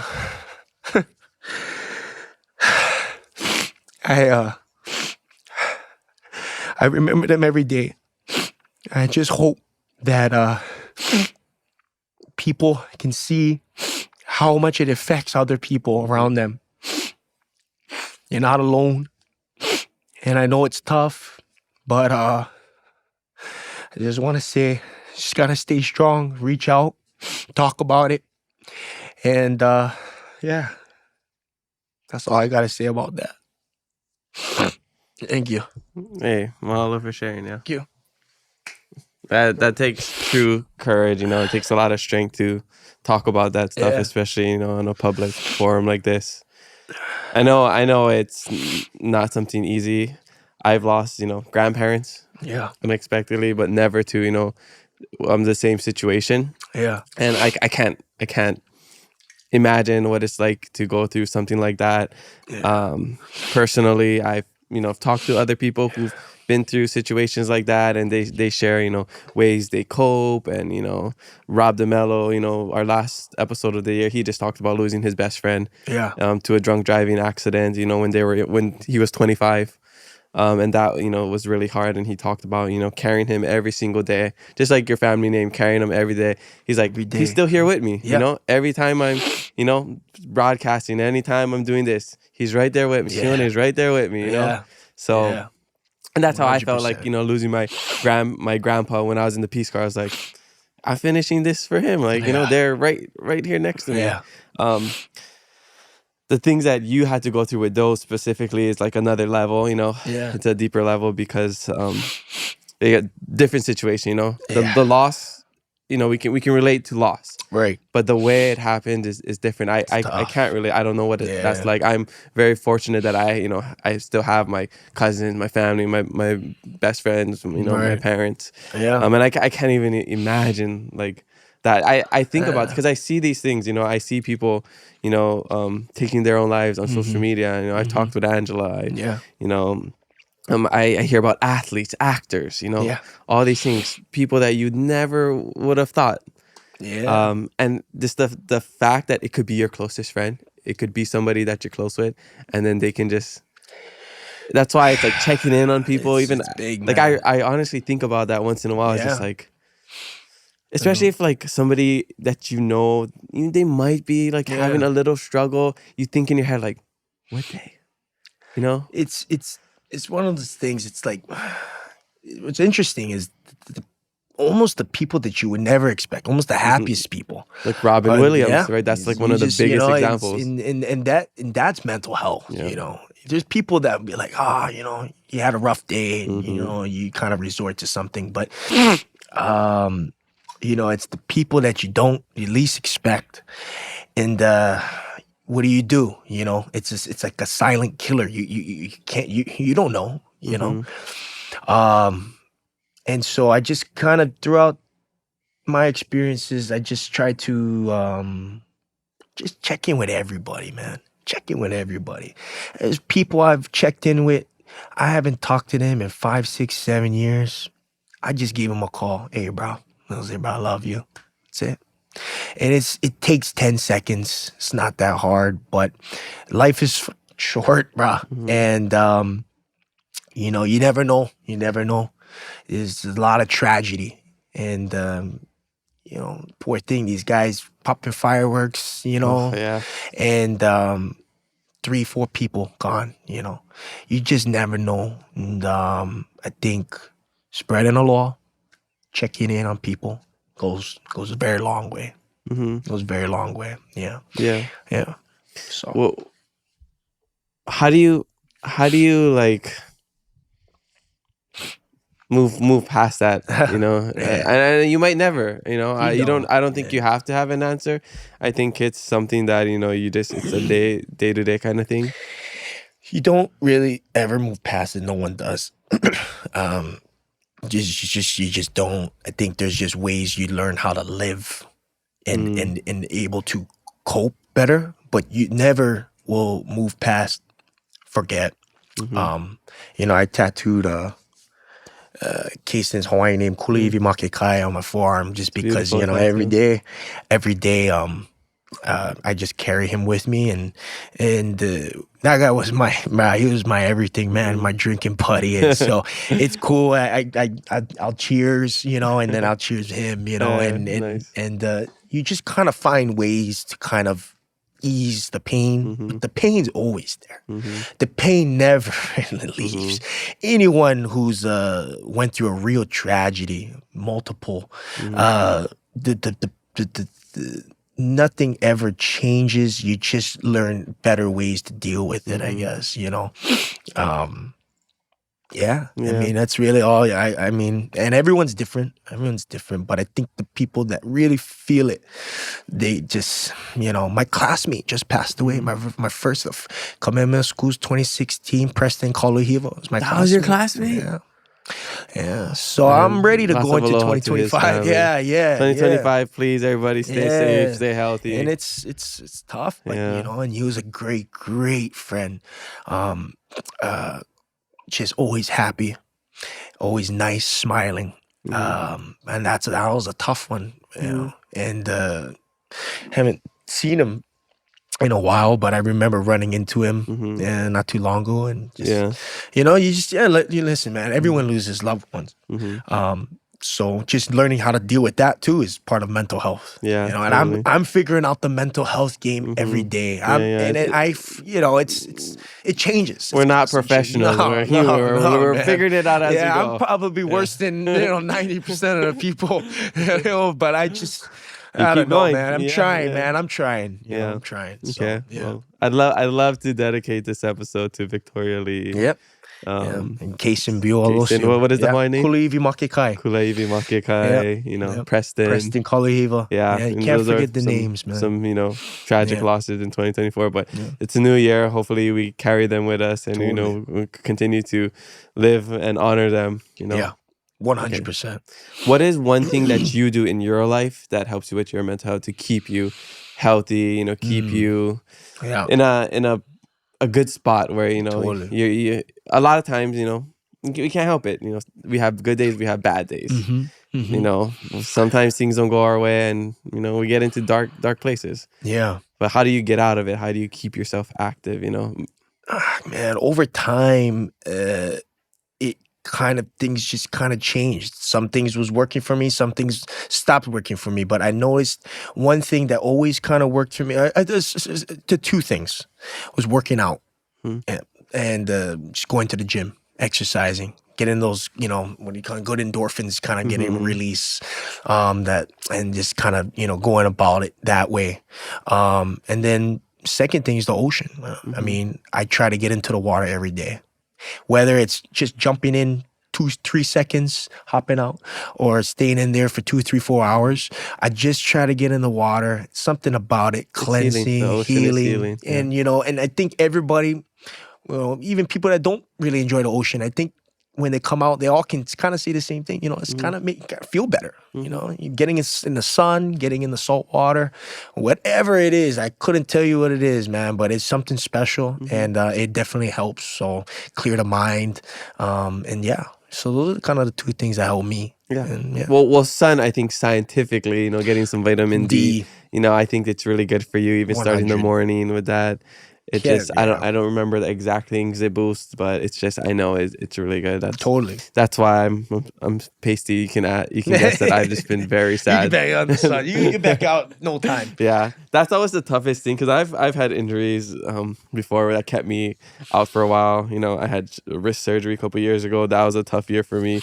Yeah, because I couldn't really do anything. Now I'm double. So luckily I have my girlfriend taking care of me. Luckily, it's football season. I don't mind staying home, but usually those are the times where I wouldn't say I'm depressed. I don't think I think I'm like too much of a happy person and too much of an optimist to ever like get down on myself, even if something bad happens.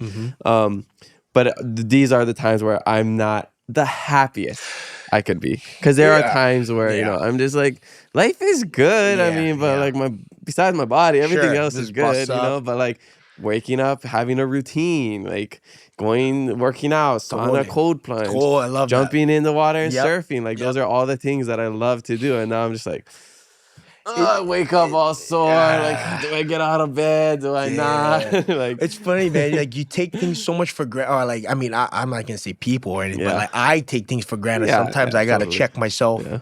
You kind of like, I was just sick not too long ago. It's funny, man. You know, you ever think about it? You ever get sick? And then when you're sick, you're sitting in bed and you go, oh, dude, the only thing I want is just not to be sick anymore. And then you heal up. 2 weeks later, you totally forget about it. But at the time, you're like, bro, just as long as I get better, I feel better. You break your toe or something. Like, I just want this toe to heal. That's it. That's all I want. You know, it's kind of crazy how the mind works out like that. Like, shoot. Were you just sick like what, a week or two ago or something? I would say about over a week and a half ago. Everybody was sick. I was sick too. Really? Faith was sick. I was sick. My parent, like, flu-like was symptoms? Sick. Everybody, like that. Flu-like, I had fever? more of a cough. And I think runny nose and stuff. But other people had like fever, chills, nausea. Like, I was sweating so much. You would have thought you were swimming in a pool if you sat on my bed. It's crazy. I wonder what. Like, I'm not even. It's usually it happens too, where like it's something's going around. But I swear, like this is like right before Christmas or after Christmas or something. That was me. Everybody was sick. Down. So, yeah, we all got it. We're all healed up now. Yeah. Except for you, semi. I'm getting there. Yeah. I got some little bit healing and about 40 pounds to lose. Hey, that's all good. New year. Yeah. All right. Well, again, mahalo for sharing that and opening up and being vulnerable. It's not an easy thing to do. So totally. Those two, Victoria and Casey, really turned me into a big old crybaby the last couple of years. But you know what? I love them. Good. Man. I mean, people love to see that because it makes them more comfortable being like that and opening up. Yeah. I think that's the biggest thing for me in life, where I'm not like closed off, but I'm not an emotional person. I'm pretty just like, even if good things happen, bad things happen, I'm pretty like neutral reaction. Yeah. So it wasn't until I was in the Peace Corps and like, I was just hanging out with lots of people and seeing them like go through things and be open about it and like talk about like really rough things that they were going through to just kind of random stranger, people you just met. Right. And it really makes you more comfortable like sharing that because like other people do it. Yeah. And you never know what they're going through too. Yeah, exactly. And like literally seeing people like, sorry, I gotta go cry, I'll be right back. Being that open about like crying, like, hey, when's the last time you cried? I just cried last night. Like, I'm like, dang, like it's just pretty normal. Yeah, it's funny. I was like, man, I would like hold a chip on my shoulder, but I haven't cried and I don't even remember. And then you go through enough stuff, man, you'd be like, bro, I just cried like 7 days in a row, man. I'm like, dude. No, it happened. Even so, the last time I cried was just like maybe a week ago or something. Yeah. We were out. It was my brother's graduation. And he just graduated from Manoa. Shout out. Cool. And I was still on crutches. So, I had to like lie to, because parking over there is crazy. I had to like, hey, I'm just going to get dropped off in the front. Let me in. And then we ended up getting into like the UH stuff. So I had to crutch over there. It was hot. Went to Kala Mall after with everybody. I'm still trying to crutch, waiting. I'm just out for a while. And then we get to back to our apartment. And, we live on the 33rd floor. We got to go all the way up. Then we live in the corner unit. So you got to go walk all over there. So like, by the time I was like in pain, walking in that stuff, I was like, it was hot. I think I was dehydrated. I was like slowly crutching. I was like starting to like fall into the wall, and I was like Hanabata rolling down. And I was like crying, and like, I couldn't even control it. I was just like I think my body was under so much stress. My girlfriend like had to help me get in, and I was like, yeah. And before that, it happened. Something similar to that happened where I think I was just frustrated because I like my body was so bust, and I'm just like, I get home and I just like finally sit down, and I'm just like so frustrated. I can't like do everything on my own. I was like crying and like just she just to get water, I gotta ask her to get me water. Being somebody who's like super independent and active, it's like it's hard to have to like be dependent and help. Yeah, so ask like, for help. Eventually, you know, I've been going through this for months. So eventually, it just broke down. Yeah, you know, and It happens. It happens. It happens, man. I mean, see the biggest, toughest dudes, man. Yeah, and you know, stuff happens, man. It's normal. It's completely normal, man. Normalize crying, guys. 2 years ago, whenever you said that, I was like crying. Now I'm like, dude, you can let it out, man. You got it, bro. Have you ever tried this thing? It's called crying. Kekoa, we've been doing that the whole life. Like, I just found out about it. I'm like, I was like, tissue paper. What is that for? No, but seriously, I mean that's the beauty of life, you know. We grow, we mature, and we find out things about us that are new to even us. Totally, you know. So awesome! Again, mahalo for sharing that. Thank you, brother. I want to dive in as we come to the back end of the podcast, just about our culture. You know, you're a very prideful person. You know, you're a Kamehameha grad. You know. As you know, Native Hawaiians, you know, we talk about mental health, we talk about pride, we talk about all these things. I want to know, like, how deeply rooted into the culture were you growing up, and like how much of your identity, I guess, was that like being a Hawaiian? Ooh, that's good, man. I think growing up, I grew up pretty. Traditional American way. We were westernized. Maybe local culture. Yeah, local culture, you know, but it wasn't like shoved down our throats. We was always told to be proud to be Hawaiian. And we was always, like I said, told to don't shame our name. And that was always big.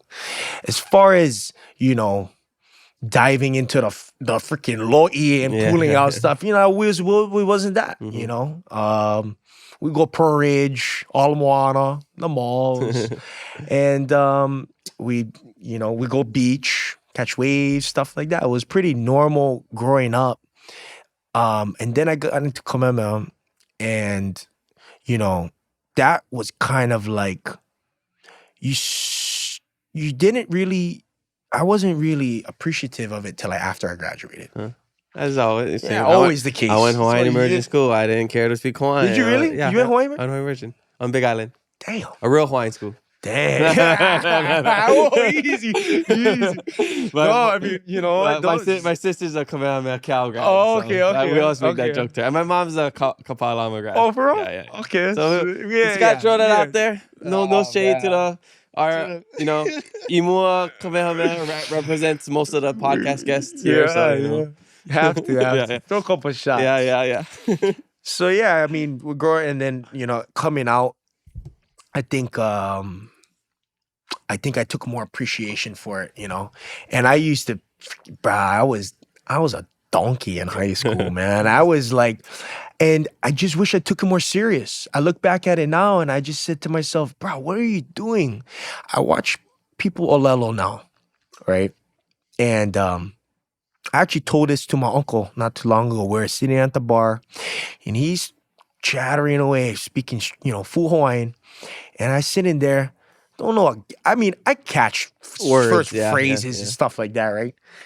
But, you know, for as much as I'm proud and as much as I'm like this, that, and this, I don't know what they're saying.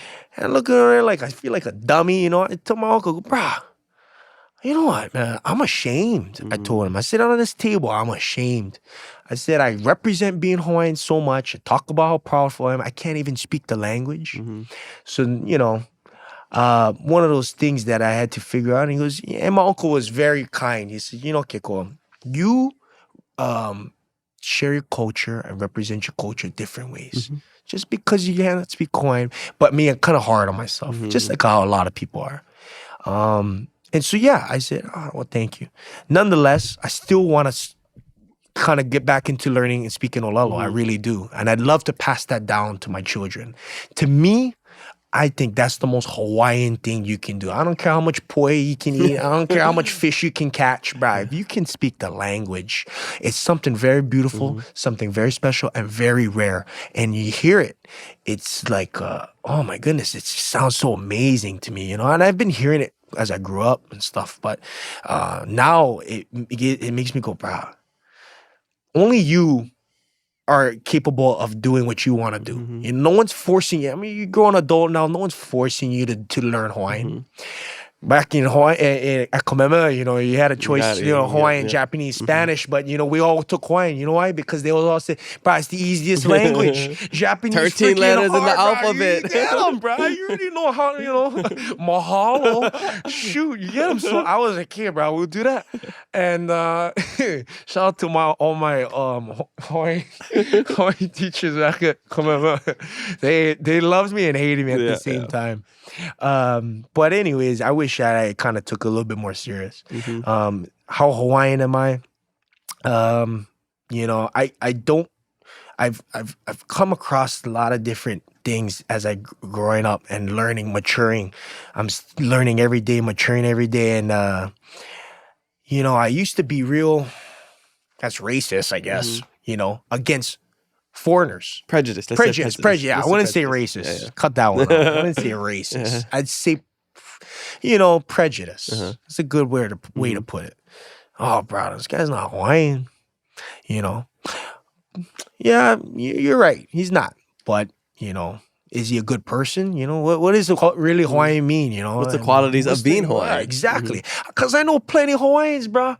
They don't they act all this, that, this, and they're the worst. Yeah. You know what I'm saying? They don't perpetuate anything. So, it's just such a fine line to it, man. And then there's some people, like I said, I don't want to say holy, but, white people. Not one drop of blood. Not a drop of Hawaiian. Yeah.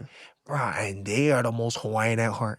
They learn the language. They're the ones in the lo'i. They're the ones, expanding the education and the knowledge for everybody else. And what?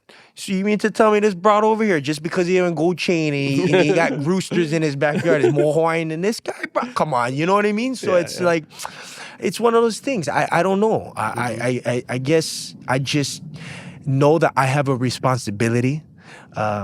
And I want to carry that on. I want to learn more. I'm always wanting to learn more. And so this year, I'm like, boo, I gotta pound all level. Duolingo. You know what I'm saying? Duolingo, whatever. Yeah. Spend time with my uncle. Let him talk and just hear and listen. But yeah, I mean, it's just changed throughout the time as I was growing up till now. And it's really important to, I think, perpetuate our culture. I really do. I mean, it's huge, man. Yeah, totally. That's a big motivation for me to have a platform is to, perpetuate our culture and share real stuff, To me, keeping it aloha is also keeping it real. Not sugarcoating things. And, we've gotten in trouble for, being a little too real and too honest on this podcast about certain things. Right. That's just because I'm so passionate about it because, I grew up speaking Hawaiian. Hawaiian is my first language. So, awesome. I got lucky in the sense where I came into this world and my dad was speaking Hawaiian to us, And my dad's not even Hawaiian. What? He's just Portuguese, Japanese. Wow. Yeah. So and he can olelo. He olelos. Yeah, he learned after high school. That's awesome. So we'll get him on the podcast one day. We'll do a little father-son podcast. Cool. But, and went Hawaiian immersion school from Punana all the way to my senior year of high school. Sheesh. And, I didn't appreciate it, because we grew up westernized, playing sports, playing football, soccer, playing video games, watching American television. Yes. There wasn't a lot of, I guess, resources or Hawaiian content growing up, I talk about before, we'd be in the grocery store and my dad would be speaking Hawaiian to us and I'd be ashamed to respond because I don't want people to look at us weird or think, hey, what are they speaking of? Wow. And now, it's cool to do that. That's if you hear cool somebody, thing. Yeah. I used to go surf Waikiki with my brother Micah, and we'd just be talking to each other, in Hawaiian in the the surf break, just so other people wouldn't know what we're saying, or if we're talking about like a howler or something. Yeah, it's so funny you say that. A couple kids speaking Hawaiian, right? They're at the beach or something, bro. They're going at it, man. I'm looking at them, oh, bro, these guys, and I almost start to feel left out. I'm like, bro, what are you guys talking about? I like throw out a peheo oi when I say, Let me in, bro. Let me know. I want to speak with you guys. I could have maybe asked to go to the bathroom. That's about it. But I it's like one of those things. It's.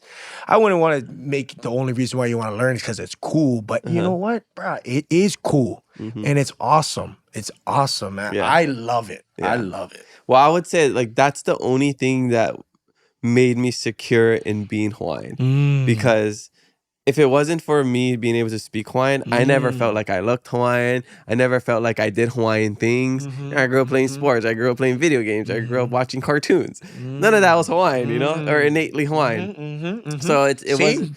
Yeah, it wasn't until I got older and I was like, okay, maybe I have a responsibility to perpetuate the language. Maybe I should try to reconnect and get in the lo'i a bit. So I volunteer. I try to reconnect a little bit, and even now. I'm not in the lo'i every day. Right. I'm not, I speak Hawaiian every day with my dad. Right. But I'm not like consciously speaking Hawaiian to everybody, even with our siblings, we don't even speak Hawaiian to each other. And that's like how it was at school, the teacher's like, hey, olelo Hawaii, mai olelo haole. And then, you're supposed to speak Hawaiian to each other, as soon as the teacher leaves, you speak English. Oh, wow. So that's kind of how it is. But yeah, like your uncle said, being Hawaiian, it looks different these days. Yeah. We look different these days. Yep. The things we do look different. Totally. And I think anything that a Hawaiian does is Hawaiian. Yep. This is a Hawaiian podcast. You're a Hawaiian actor. You're perpetuating our culture. You're representing our people in different ways. Totally. There are people, and we need those people. Yep. We need the people, boots on the ground, toes on the ground, not even boots, just barefoot soldiers in the lo'i, in the local i'a. We need the 100%. teachers. We need the professors at the university. We need all those people. 100. But then we also need people like you to represent us. Thank you. We need people who are giving people platforms just like this. 100%. So I always say it's like a modern day ahupua'a. Yeah. We're all just doing different roles. It looks different. I love that. We got our fishers, we got our our farmers, Yeah. we got our people making lauhala baskets. I love that. and it's just all different. Now it's social media influencers. Yeah. It's actors. I mean, it's you find them IT in different people. ways, It's we're just doing different things. I love that, man. I love that. 100%. Yeah. And it looks different. Looks different. Things change Yeah. over time, but I really love the fact that we are. I feel like maybe it's just the people I surround myself with, but I feel like we really are all starting to understand the importance of carrying on and reconnecting with it. I mean, I absolutely 100%. I'm all about I think it. a part of it is social media. Well, there's one, so in the 70s, there's a whole renaissance. Right. Now there's a lot more resources with social media. Totally. And I think there's also a pressure to, kind of fit into a certain role in our society. It's like if you're not doing anything Hawaiian, you're kind of left out. Like how you felt listening to the kids. Like, I feel left out, Yep. You see somebody on social media posting their volunteer day at the law. You're like, oh, maybe I need to do something like that. True. True. The only thing with that for me is like, there's a lot of virtue signaling in that. And I feel like I don't want to do anything that's disingenuous. Sure. So I don't want to be in the lo'i unless I want to be in the lo'i. Exactly. I don't want to volunteer unless I want to. In my heart, I want to volunteer. I'm not going to do it just to take a picture and be like, sure. Hey, keep it low I'm here. podcast guy. Giving back to the aina. Aloha aina. Pukia I aina. No can, that's fake, bro. Yeah. Like if I feel a call, like, oh wow, I see my people on the mauna. Right. I need to be there. I have a calling in my heart. Right. I feel that kahea, then I go. It's not it's not something that, you do just to have a gold star. Yeah. Right, it's like it's from the heart, bro. Yeah, you want a gold medal or a participation medal for having a drop of Hawaiian blood, or do you want to actually be a participant in this and be doing stuff? So that's basically, you made a great point, bro. You can't just do it for the social media, for the likes and stuff like that too. You got to do it from the heart. Pu'uvai. Yeah. Look at this guy. Wow. Okay. This guy. You have to throw that one. Honorary Hawaiian right there. Well, I mean, he's Hawaiian, but yeah. Hiki Kekoa Hawaii. Yeah. Well, I mean, if you need any support with that, let me know. Awesome. I got you. Call you and talk to you in Hawaiian. Yeah. There's a lot of people that they just started off like, hey, I want to learn Hawaiian, and then they just surround themselves with people, and now they're. I don't know if you know Davin Alexander. He surfs a lot. I don't know if he surfs in Waikiki, but basically he's just somebody who just like raps. Cliff Kapono.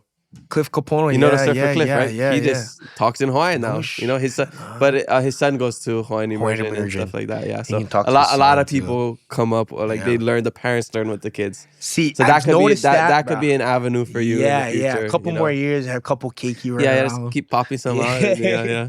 Kahi, elua, Right on. Okay, well, we're coming to the back end of the podcast, and I want to know, what is something that you wish people knew about you that they don't?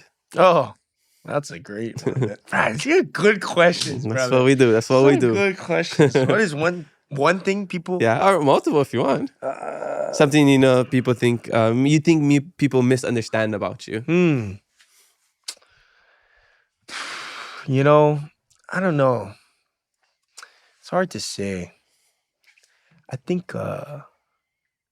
Well, I don't know how to speak for you, but I think in this episode, I think it shows that you have a lot more depth. Sure. And, people think, I think that's what I would say. They see, one handsome brada, surfer, obviously the TV show. So, You made a great point. Yeah. I think a lot of people might just kind of see Instagram or... I really just have Instagram, but and that's the shitty thing about social media, right? It's not what it really is. But I got my shirt off all the time, and he owns the shirt. Look at this, he owns the shirt. And it's a nice one too. Manaola. Shout out to Manaola. Thank you, guys. But just not. I don't know, man. Maybe I am shallow. Who knows? But I feel like I bring a little bit of genuinity. Is that a word? Making stuff up here. Genuinity. I think so. Yeah. Okay. Hey, we're learning. We're learning. See, if not, it's a word now. I will say How are you supposed to learn Hawaiian if you can't even speak English? You say I can't do both. It's not your fault.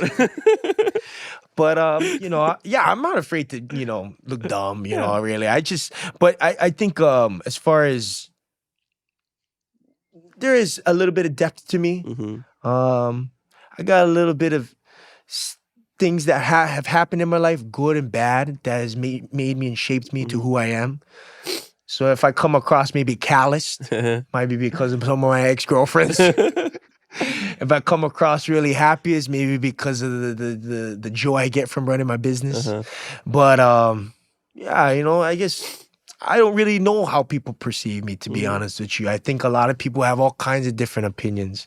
I just hope that they know that I come from a very good family, and I want them to know that I like to try my very best to hold myself with class and spread as much aloha as possible. I think that's really what it comes down to. So yeah. I think people are gonna make judgments, especially on social media, just because that's human nature. Totally. But that's why we love these 2-hour episodes, so people can really get to know the person. And 100%. And I'm having a great conversation with you, and I see the genuinity of our conversation. And, I think people, if they had misconceptions before, maybe we'll hopefully break them it's down. cleared out. Yeah.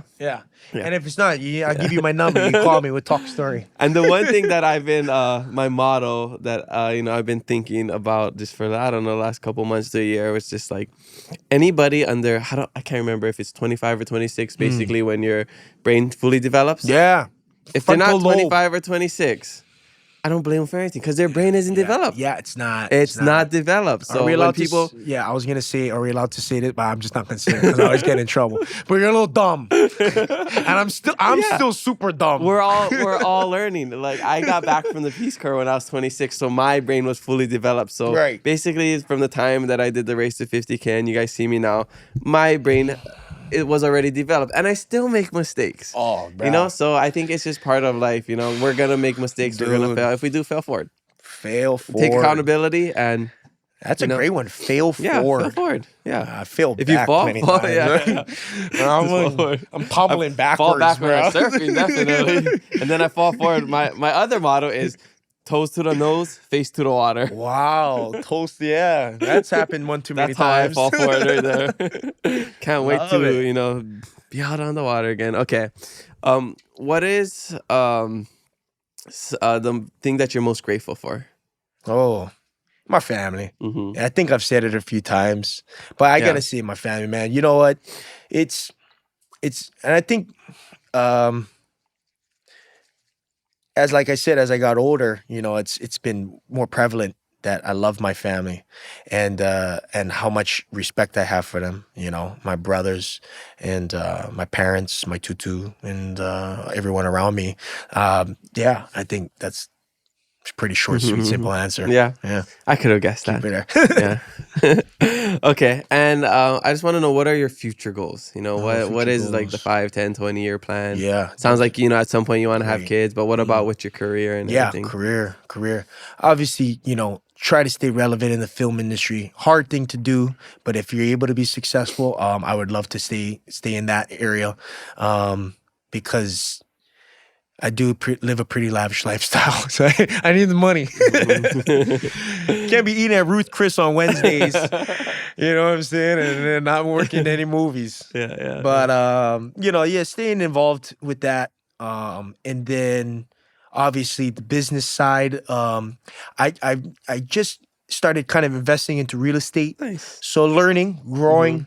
But yeah, try to keep Hawaiian lands in Hawaiian hands, Hey, there you we know, because it's important, bro, you know, and I think educating more Hawaiians, more local people about the importance of, you know, owning your own land here, bro. It's sad to see these guys renting, 20, 30 years, and, you know, these is our people, bro. They deserve this, you know. And obviously, there's people that don't work hard enough, or whatever cases, situations might come across. I mean, I couldn't tell you, but you know, it would be nice for Hawaiians to own land here out in Hawaii, not off in the mainland. Which, if you got to do it in the mainland to come back, do what you got to do. But you know, I really, really am all for, Hawaiians owning their own land here. Support. So yeah, get a little bit more properties invested into, and then Kapua Wa'a, striving to just keep that going and keep that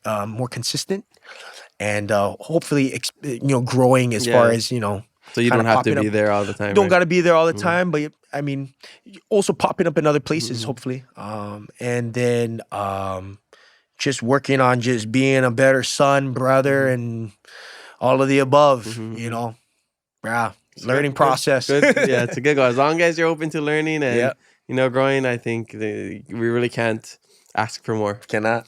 Yeah. Okay. Solid. Yeah. All right. So before we end the podcast, I got to know, what is your life hack? Were you able to think of one? If not, maybe you can pull one out of your pocket. Okay. My life hack is a quote. Nice. I'm pretty sure, I think I heard Denzel Washington say it. Great actor. But it goes, without commitment, you'll never start. Without consistency, you'll never finish. And if you think about it, you know, it's really important to have commitment, you know. But I think consistency is kind of where, you know, you separate yourself from losing and winning. You know, if you stick through it and you stick at it, showing up when you don't want to, and I think consistency plays in part hand in hand with discipline. You know, because motivation comes and goes.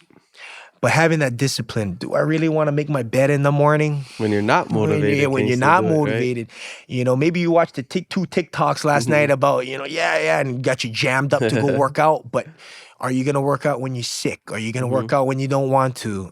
It's small things. It's just incorporating that into small things. Without commitment, you'll never start. Without consistency, you'll never finish.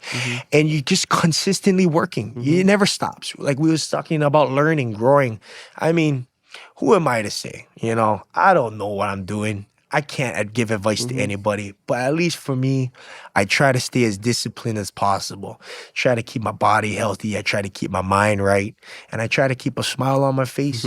Can't ask for more than that, you know. Totally. So yeah. Consistency is huge. That's something that I preach all the time.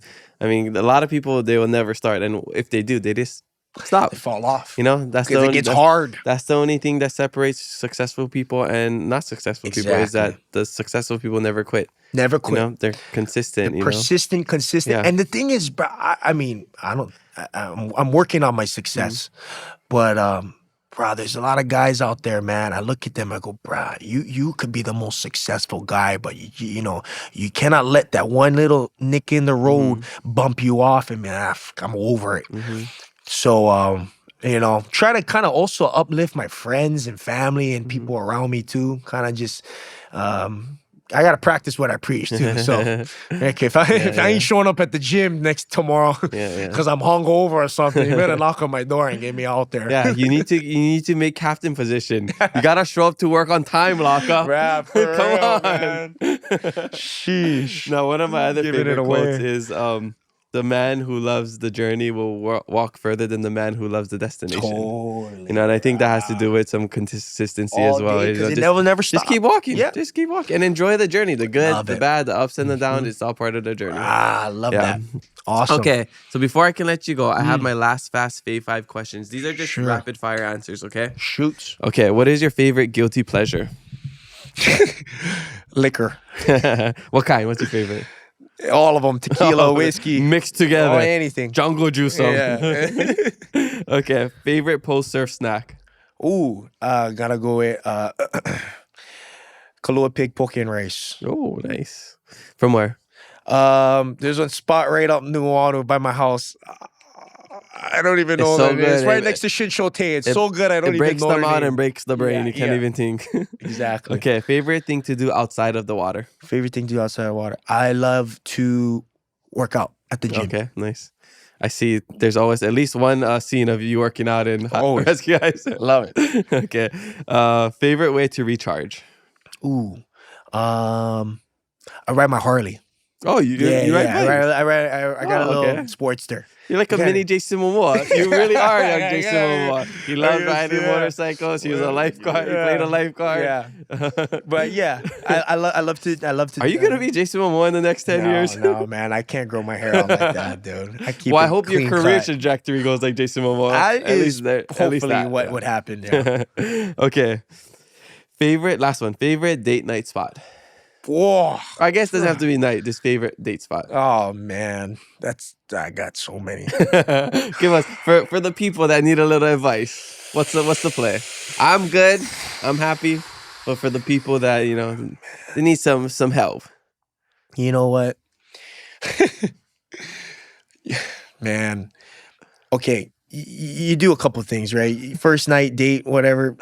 You go to a nice restaurant. You gotta pay the tab, obviously. You can have a couple drinks and stuff like that.